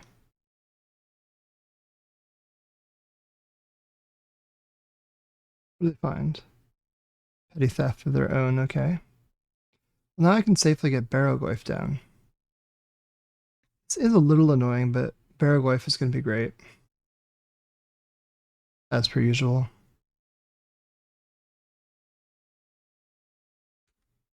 Yeah, because they have 0 cards in hand, so I know I can do this. So even though I drew a Brainstorm, I think that the Baraglyph is just like so much guaranteed power. Like even like if they draw a Fatal Push, that's not sufficient because they don't have a way to turn on Delirium right now. Or sorry, Revolt. So really happy with this Baraglyph. Oh, okay, fine. I guess they did have a way to do it, which is to Petty Theft. Another force into the yard. DRC is coming in, putting me to 6. I'll play Baraglyph again.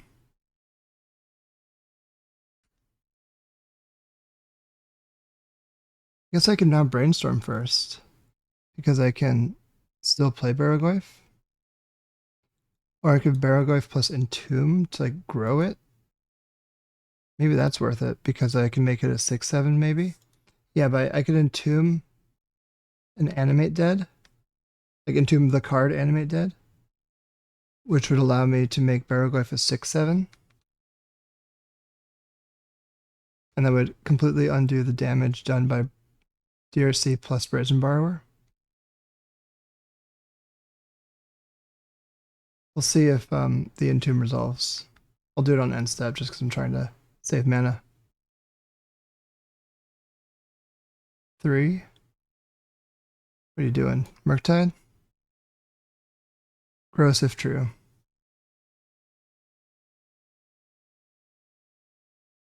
It's the Murktide Regent. It's an 8/8, I think. 7/7. Okay, so I can Entomb now. I think now that that's a Murktide, I do want Archon of Cruelty to be able to just like high roll that damage output. Like the 1 life doesn't matter now.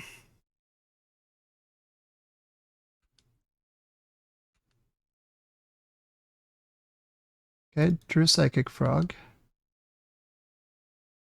Let's attack. And the pair of Psychic Frogs is not the worst.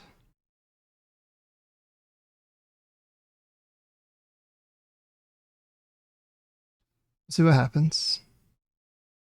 Whether or not we connect. If I connect, I go to 8. And I get to rebuy something. Then I'll be able to use my Psychic Frog to chump block the Murktide. So that's good for me if that's the way these things go.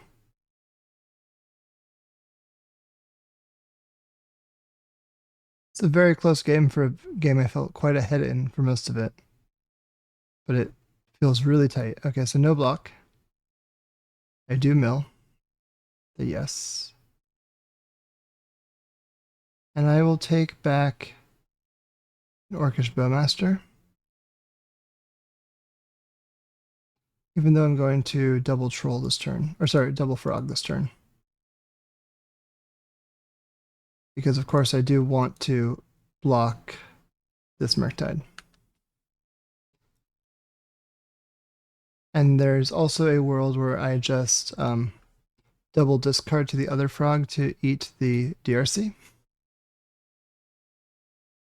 Because then I also have another lethal attacker coming through. So I think that's going to work.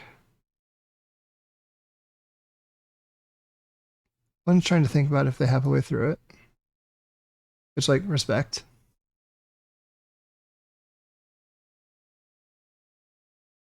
I think opponent has determined that me messing up this combat step is their way through it.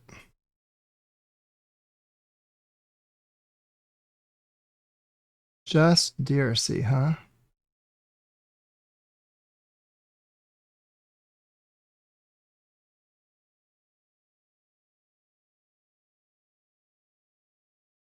Exile 3 cards. I'll exile Wasteland, Pluto Delta, and Entomb. We'll block. Then I'll discard Bowmaster and Brainstorm.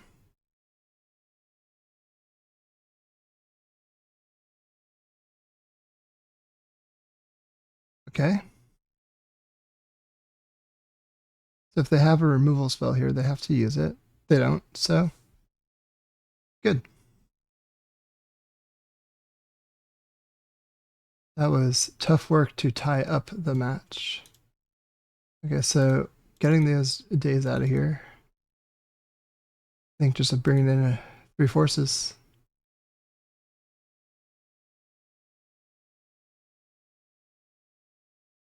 See playing Voidwalker over a force if I can. Did I submit too quickly? I might have submitted too quickly for it. Oh well. No lands here. Lots of lands here, but I think it's still a keep. I'll get rid of this one and I can fetch basics. Letting me prioritize finding spells with my cantrips. DRC is in, unfortunately.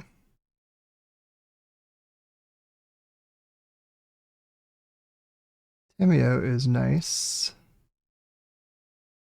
Maybe I play Tamiyo here. Because it really does force an answer quickly.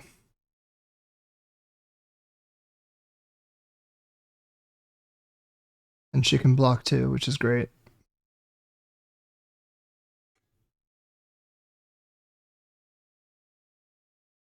She has been fatally pushed, however, which is okay. It means that Frog is more likely to survive, stuff like that. It also means that I now have a very painless target to reanimate. Now that said, the spell bomb is coming in. I think that I let the surveil resolve and then I spell bomb. I force the spell bomb because I'm gonna need something good to happen here. The spell bomb is tough to answer for me.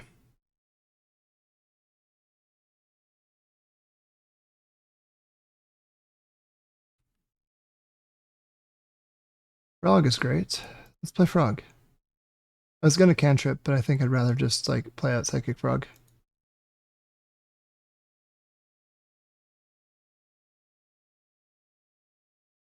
And then next turn I can do cantripping. If the moment calls.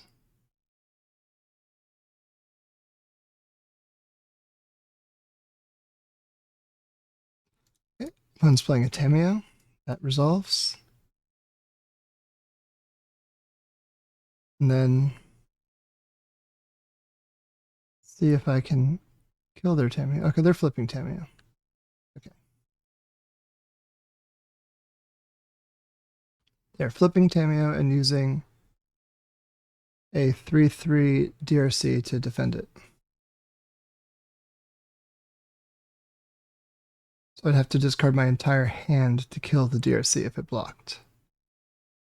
And then Tamiyo could -3 to pick up Fatal Push to kill my... Yeah, this is a virtual 3/3 because of this fetch land.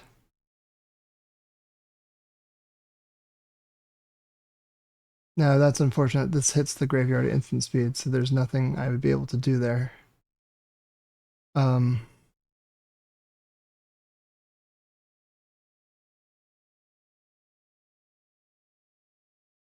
I guess I could try it. I pitch both these. No. I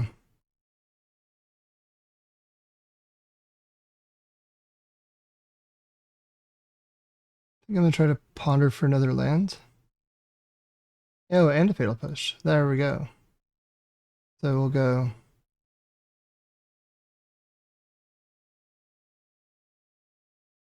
One, two, three, no shuffle. I'm going to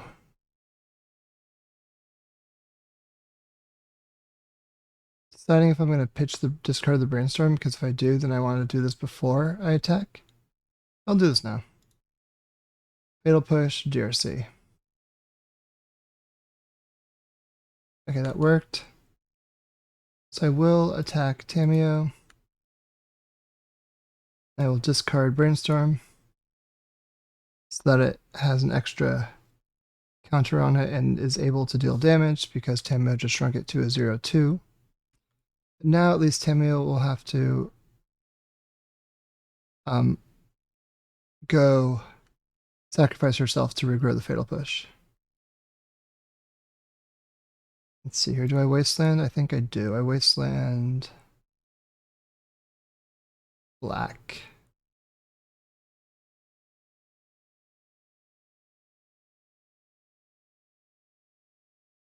Okay, opponent Brainstorms.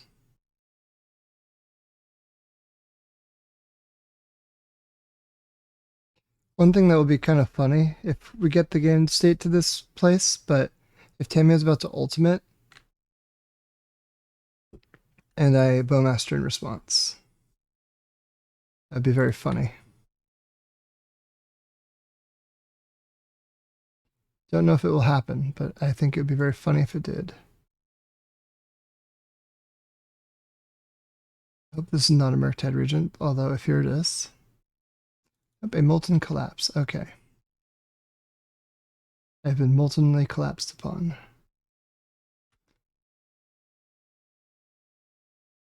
I was half joking about it, but the way that this is playing out now, I kind of feel like Bowmaster in response to the Tamiyo -7 is my best bet. As far as winning goes, so I'll try that.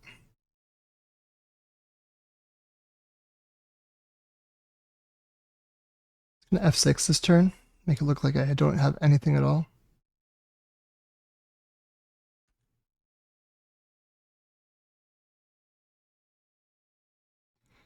I'll play this out. Then if they -7, I will flash in an Orcish Bowmaster.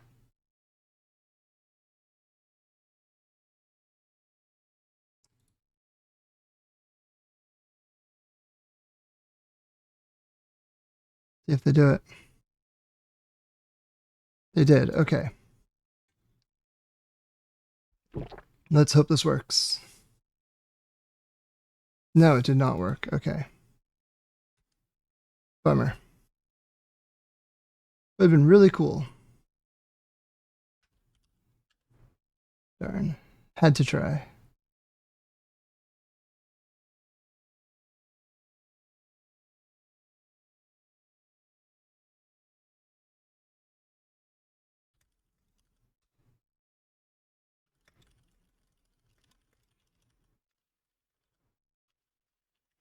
Thought my opponent would have been very funny for the recording to have the Bowmaster do the thing, but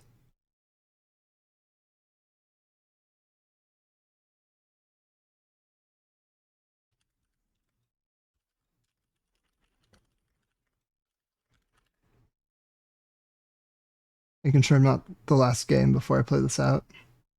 I'm not.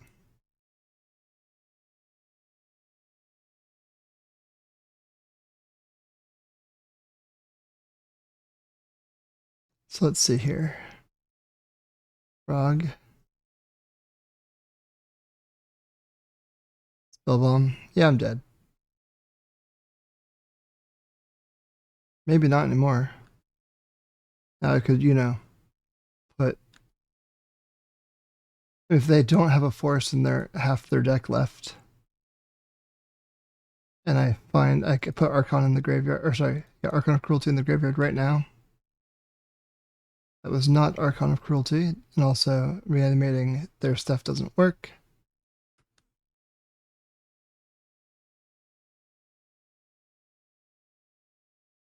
Yeah, a frog of my own.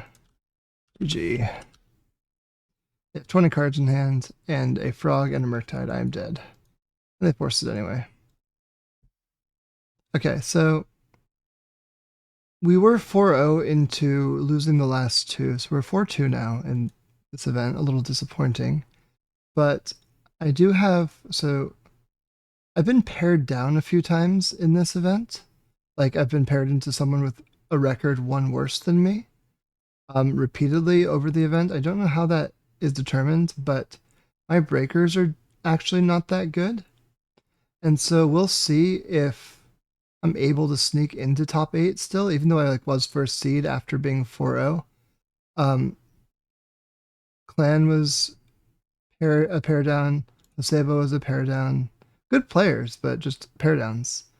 I think Mr. Ajago was 2. So anyway, yeah, I've been paired down a bunch. I might not top 8, but I really hope I do. I have to wait this out. You're going to see it right now.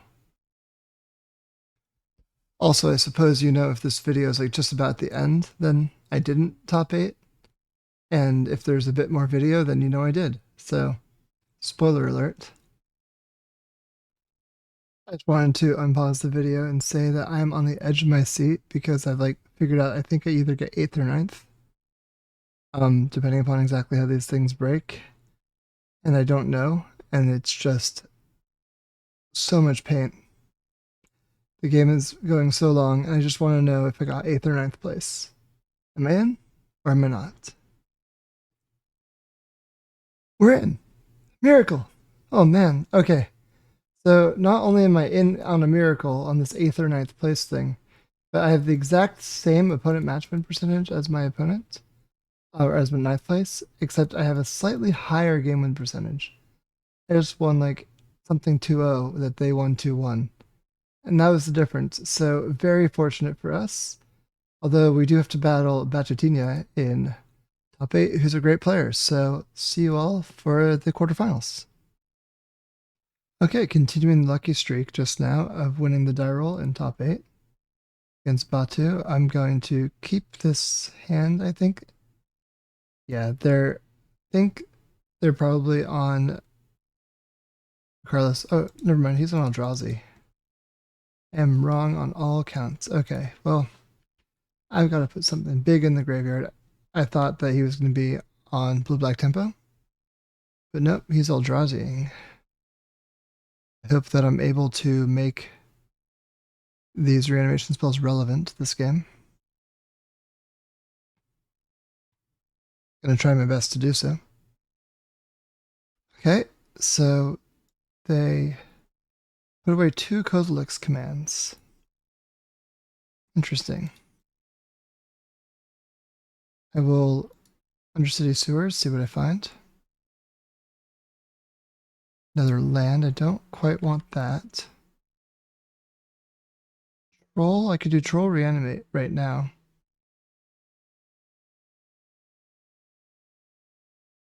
Is that worth doing? I think so.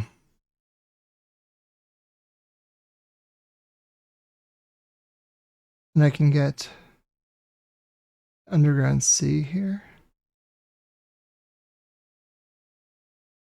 Then, yeah, reanimate Troll. And just get the beats going on my opponent here. Try to get them on defense.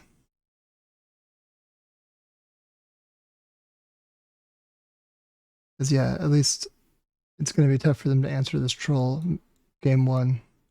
I am only at 13 life now, so I'll have to be cognizant of that, but I do at least have a Fatal Push to stem some bleeding from whatever comes in.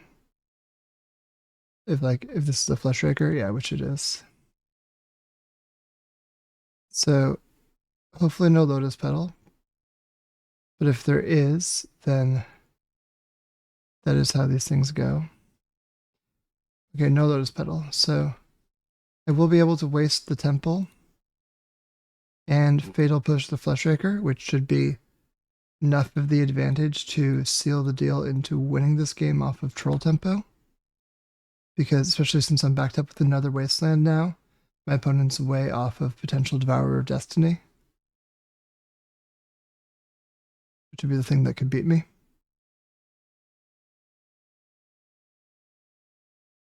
Okay, Ancient Tomb in play. So tapping the Ancient Tomb does shorten the clock from basically 3 hits of Troll down to 2. So I'm going to start with a Wasteland on Cavern of Souls. See how my opponent reacts. Looks like a Kozilek's command.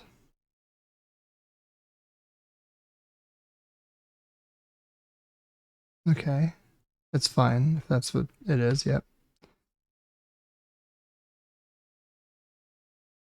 And now that's gone, I can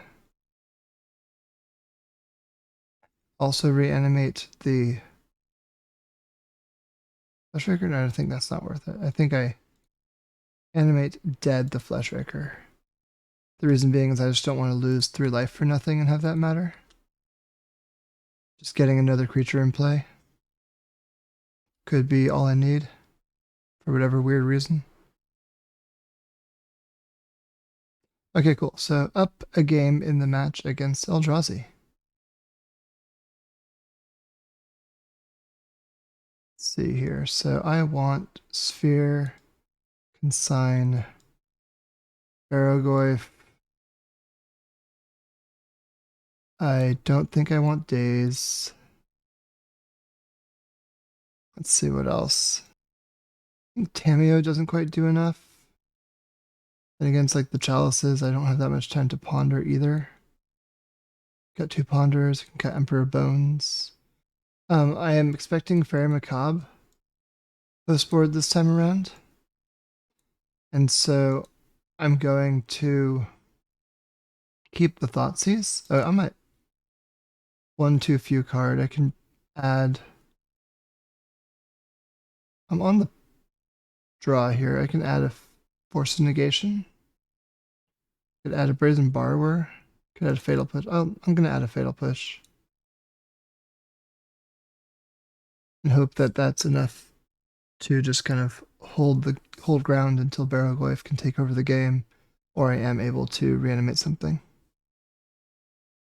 Yeah, this hand is great. It's got a Force, it's got a Brazen Borrower, it's got Barrogoyf, it's got Fatal Push.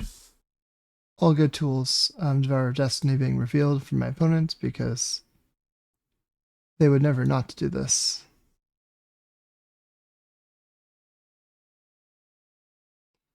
Okay, they Cavern, Mycospawn, Temple are all great cards. It was probably like a Fairy Macabre.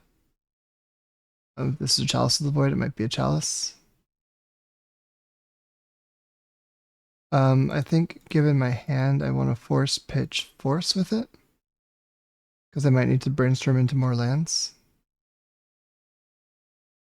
I found another land. That's very fortunate. I did not know I would be so fortunate, but I'm happy I am. The Thought-Knot Seer is, so I'm just going to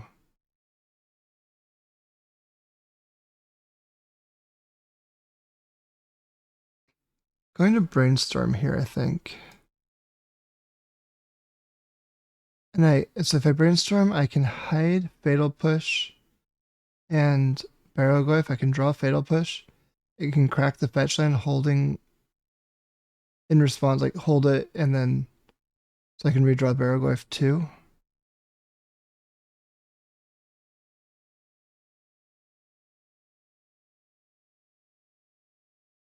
Okay. That's better than Fatal Pushing now and then giving choice of response. Yeah, I think so. So I will brainstorm. And I'll put away Barrogoyf and then Fatal Push on top.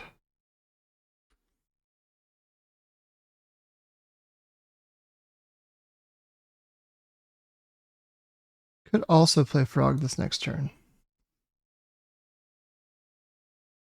Then I'd lose Barrogoyf. The Barrogoyf can get Devourer of Destiny anyway. So maybe that's not. Frog was taken.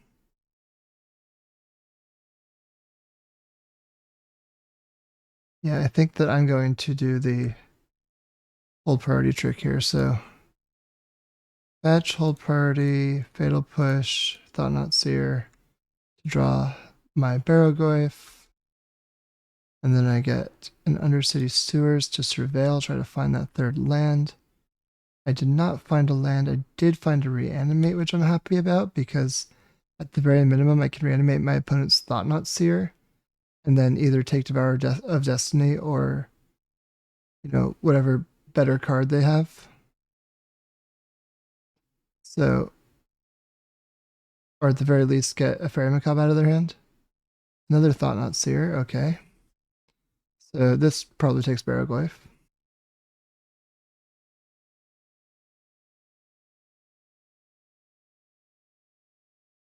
So it did. Unsurprising. So I'm going to reanimate, or sorry, I'm going to brainstorm first just to make sure that's the desired target. Atraxa is quite good, but maybe for next turn. So I can put Psychic Frog down, then Atraxa on top of it. Even just like Thoughtseize myself reanimate. So I'll reanimate Thought-Knot Seer this turn. Take Devourer of Destiny. Okay. And then I'm going to have to block because otherwise I go to 2 painful of a life total between Thoughtseize myself and reanimating Atraxa. Yeah, I do have to block here. Everyone draws a card. And now Fleshraker probably comes down. So if I draw, no, I have a frog on top. Last zone, huh? Yeah, I think I can just Thoughtseize myself and then get Atraxa into play.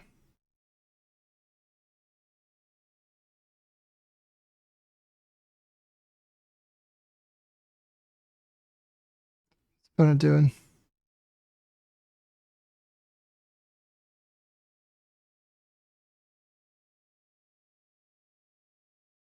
Oh, are they confused? Oh, shoot. They must think that I'm Thoughtseizing them. No, I'm just Thoughtseizing myself here.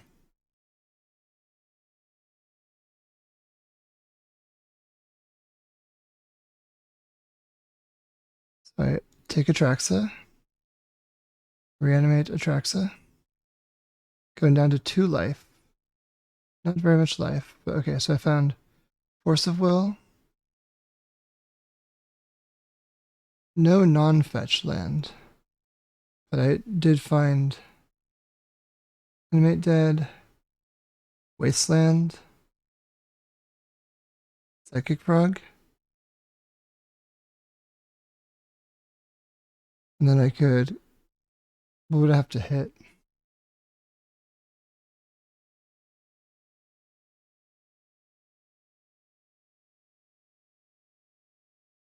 Okay, done.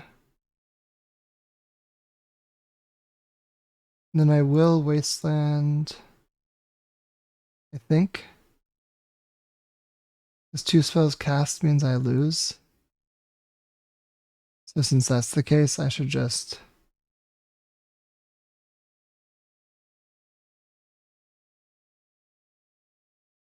like kill the temple, I guess. I feel like it's temple. I'm really not sure. I know I lose to basically anything here.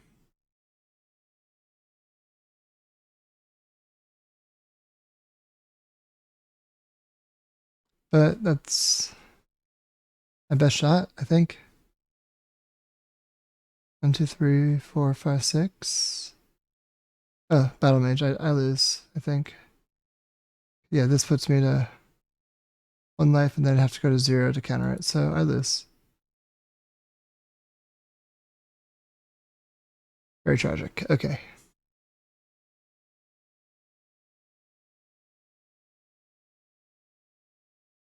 So match tied 1-1. I don't really think I want days.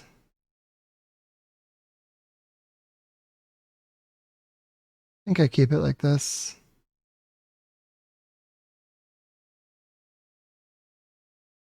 Let's see how game 3 fares. Okay, on the play for game 3. Let's see here. Yeah, I'll keep this hand. It obviously, you know, I could Thoughtseize myself, but I'd much rather Thoughtseize my opponent. Keep. They're going to 6.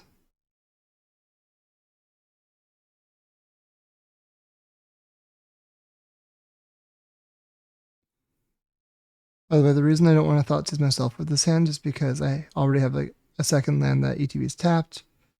My opponent could have like, you know, Kozilek's Command or Fairy Macabre, a bunch of reasons why this whole thing would fall apart. So it wouldn't be worth like going all in on this really, really risky line for no good reason. When I don't even have it guaranteed to be working. Okay, so opening up with Underground Sea Thoughtseize.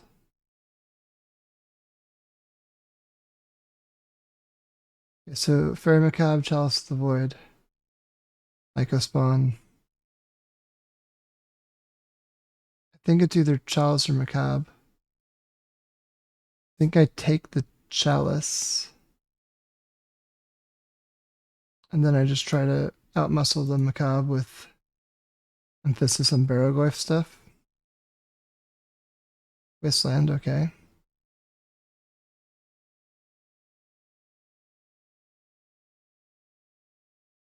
Found an untapped land, that's good. Another Animate Dead is not necessary at this point. Also, doing that grows the Barrowglyph, which is cool. Ancient or Eldrazi Temple tells us, you know, a good deal of information about our opponent's hand. I really could use a third land on my next turn, third untapped land. I have Ugin, yep. Third untapped land means Barrowglyph is in play. Fantastic. Okay. Goif, goif, goif. Got the Barrow down. It's a good place to be.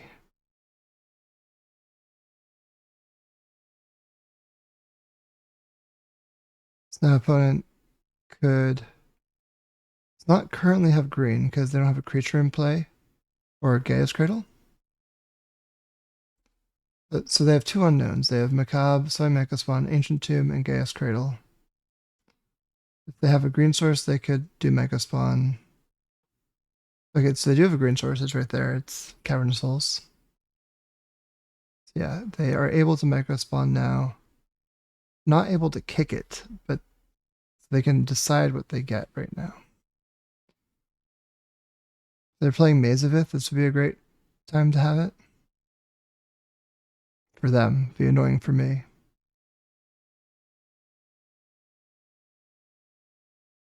So sorcery, enchantment.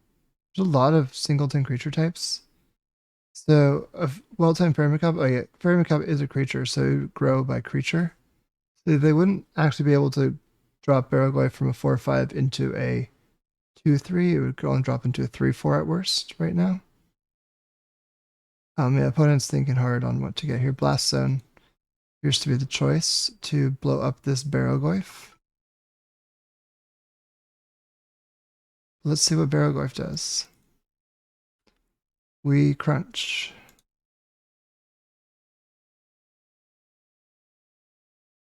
Connect. What do we get? Whole lot of nothing. Okay. Think that I play another one. Because right now, these Barrowglyphs are hitting for so much damage that it's worth it, like Blast Zone, then I can just like reanimate them when they get Blast Zoned. Okay, so what's happening now? Is this like an Eye of Ugin activation? I don't know, but I'm going to go under City Sewers and see what I can draw. Don't want to land.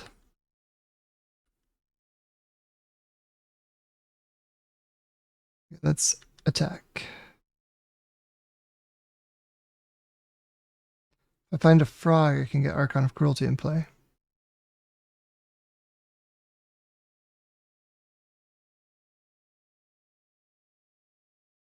I will mill. Missed again on creatures. That's pretty unfortunate. I think that I will swamp cycle this troll.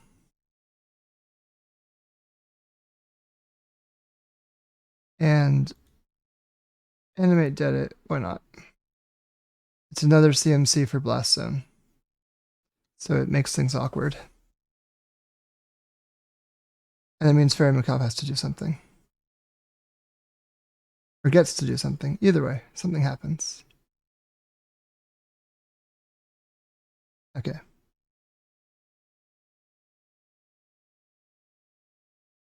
So yeah, Blast Zone's likely getting activated here.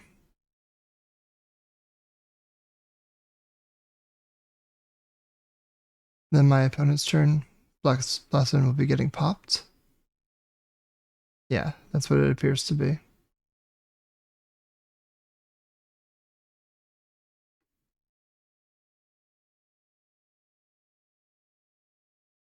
So 1-2.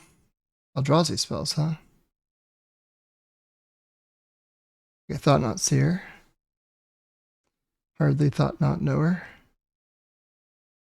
is in, and I don't know what they take. Depends on their risk aversion at this point. I would probably take Archon, yeah. Now they can pop. Oh, they don't even need to. Okay, that's annoying.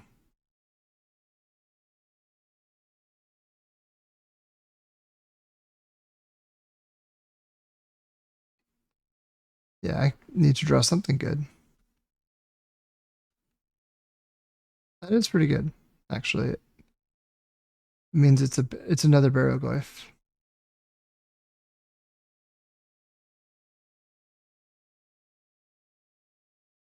Yep. The glyphs are down, and one glyph is back.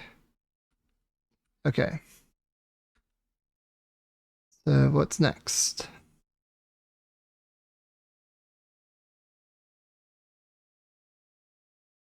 Let's find out. Something is next. 3. Fleshraker?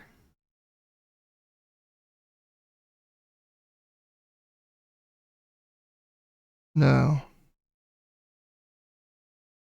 Kozilek's command? I think this is a Kozilek's command, but no, because its creature spell's being tapped. Maybe it's Devourer of Destiny? Did I know about Devourer from opening hand? I did. Think. No. I didn't know about one. Oh well. That's rough. See what I can do here. Another reanimate. That's about all I can ask for, to be honest.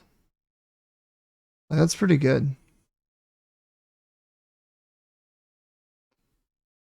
Opponent can't really attack unless they can get this Barrowglyph out of the way. So we'll see if they have it. They can go 1, 2, 3, 4. Or like, this is 6, 7. Oh yeah, they could eye and then bounce Barrowglyph with the Battle Mage. They could do 7 for eye and have 3, like 1, 2, 3, 4, 5, 6, 5, 6, 7. 7 plus eye and then still have 3 mana. They could cast like a 4 or 5 drop.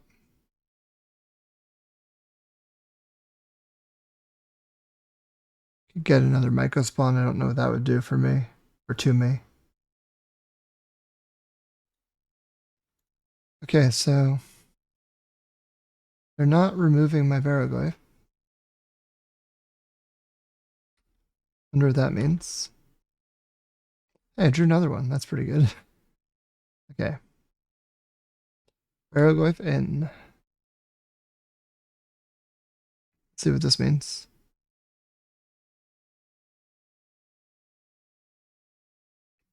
I've got a force. If they double block, I'll kill both creatures and I'll play another Barrowglyph.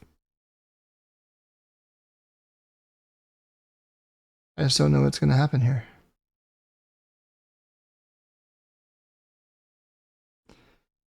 Okay, so they have opted to double block. I will opt to kill both of those creatures. And then hopefully draw a blue card. I guess we see what they're going to get now with Eye of Ugin. They need to use they're using the Gaia's Cradle mana, so that's why they're doing it now.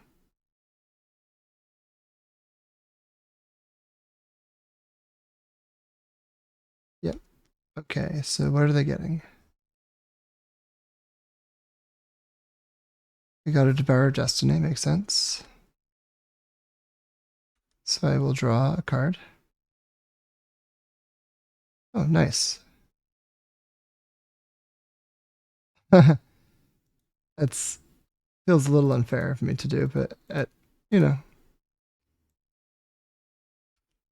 got a little unlucky at points over this whole tournament, and so it's good to get crazy lucky at other points during the tournament, especially if you intend on doing well, which I like to do.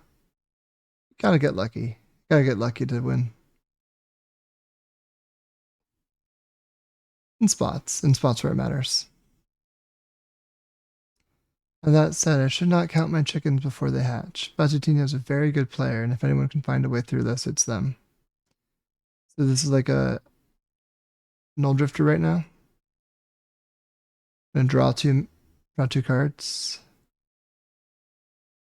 Debated better odds. Drawing two versus casting it outright. Interesting. Probably playing towards something specific. No, Wastecape Battle Mage, just getting kicked. Okay. Then opponent could still activate Eye of Ugin next turn. And I found it in Tomb, which I won't use yet, but it's good to know I have. So now I have, I'm a reanimate away from being able to pop a big creature out of the graveyard. I've used 2 reanimates and 2 animate deaths already, so I have gone through a bunch of them, but I also have gone through half my library overall, only 29 cards left in it.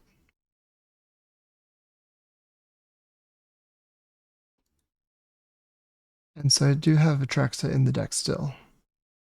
I might Entomb in the end step, just to make things more so I can make sure you can use my Force of Will mana next turn of having 5 lands. Okay. We're not going to combat. We're not fighting. Okay. Second main. This turn. I'm going to Entomb Atraxa now.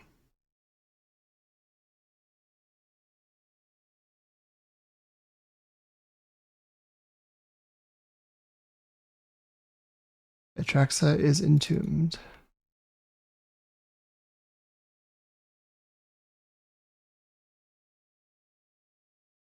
Wonder if that's going to trigger anything from my opponent.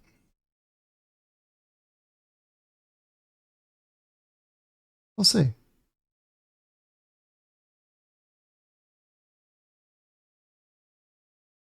This does look to be a big Kozilek's command, by the way. Yeah, X equals 8, so making 8 spawns, scrying 8, and drawing a card. Okay, so setting up the top of their deck very well. That's pretty wild. Now also this Cradle taps for 8, which means that they're able to tutor anything. That's pretty crazy too.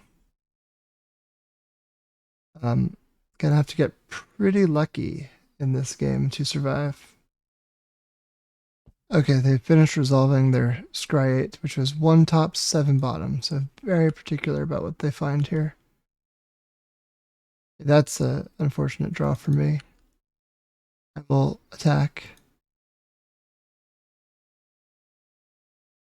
There's not really much benefit to attacking here, but I think I kind of just have to get spawn tokens sacrificed. Obviously, block and sacrifice and negate lifelink is pretty bad for me. Just like that. I think I'm going to play this land just so that I can play lands. Let's see what opponent finds with their... I have Ugin.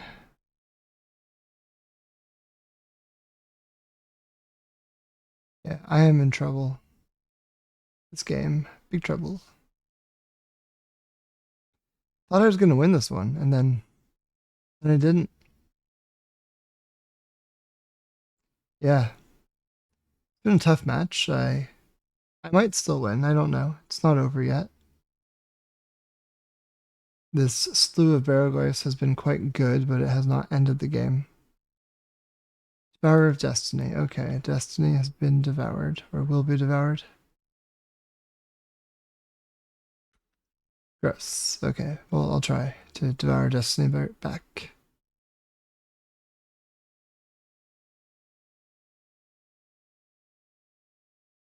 One, two, three.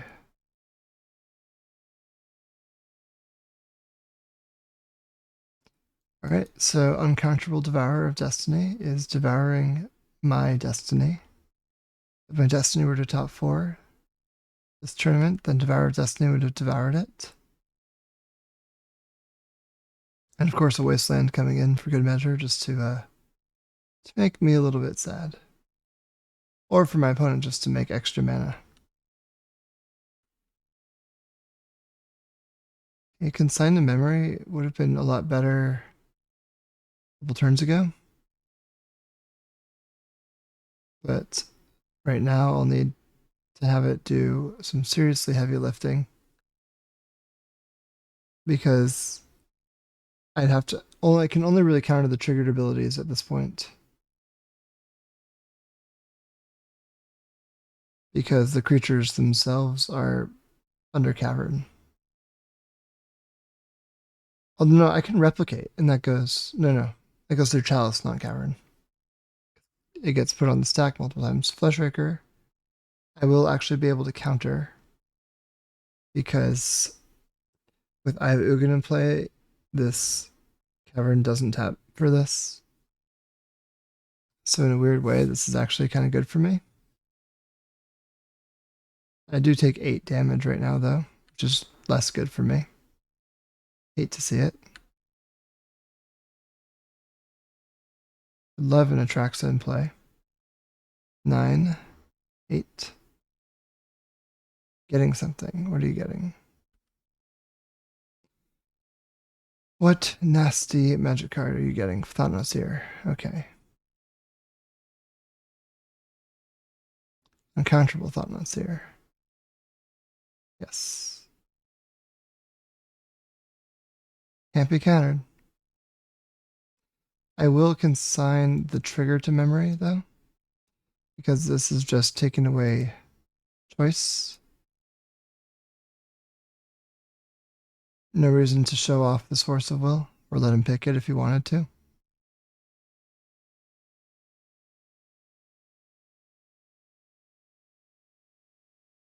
And of course, this Fleshraker coming in, yep, I can counter this. So 1, 2, 3, 4, 5. I cast Force on it.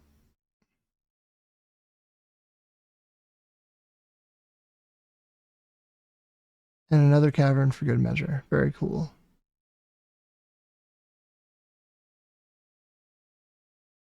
I'm taking 12 damage currently next turn. That's pretty rough. Let's see if Atraxa can enter the battlefield. Come on, Atraxa. Okay, Frog is not enough now, so I need to go put away Frog.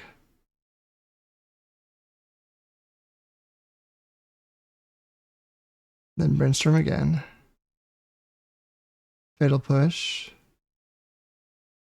is not going to do it currently. I need to put Atraxa in play. Let's Ponder. Entomb, nope. Fatal Push, Psychic Frog, those are not going to do it now. Shuffle, yes, shuffle. Okay, Frog. Again, not sufficient, but I will try. It's probably not enough to work, but you know, gotta try. Hitting a reanimation spell that turn would have been really, really good, but it was not to be. Instead, my opponent's going to Eye of Ugin up another. If that Herald's in, they win the game. Flushraker, no. They want to win the game with more style. Respect. Or they cut at the Herald, which is more likely. Flushraker is in. Am I going to be slain by this glaring Flushraker? Probably. I feel like I'm going to be slain by it. Oh god. Yep, I lose. Well, rough. But, you know, this is 13, this is 12 damage coming in. I'm at 11, so GG's. So, wish my opponent good games, good luck, and I have been defeated in this top 8 on Saturday night, now Sunday morning, September 15th, Legacy Challenge. You know, for going 4-3, top 8 finish is pretty good. Obviously, you know, I started off 4-0 and then tanked a bit, but happy with how the deck played. I think that our losses were really close, but also you can see the ways that this deck can be beaten. It's very good. Like, it's an insanely good deck, I think, but it can be beaten, and my opponents, I think, have kind of shown strategies that are strong against it and particular sequences that do beat the deck. Anyway, the deck, of course, being Froginator, was a lot of fun tonight. I hope you enjoyed this, and I will see you all next week for more Legacy Challenge action. Bye-bye.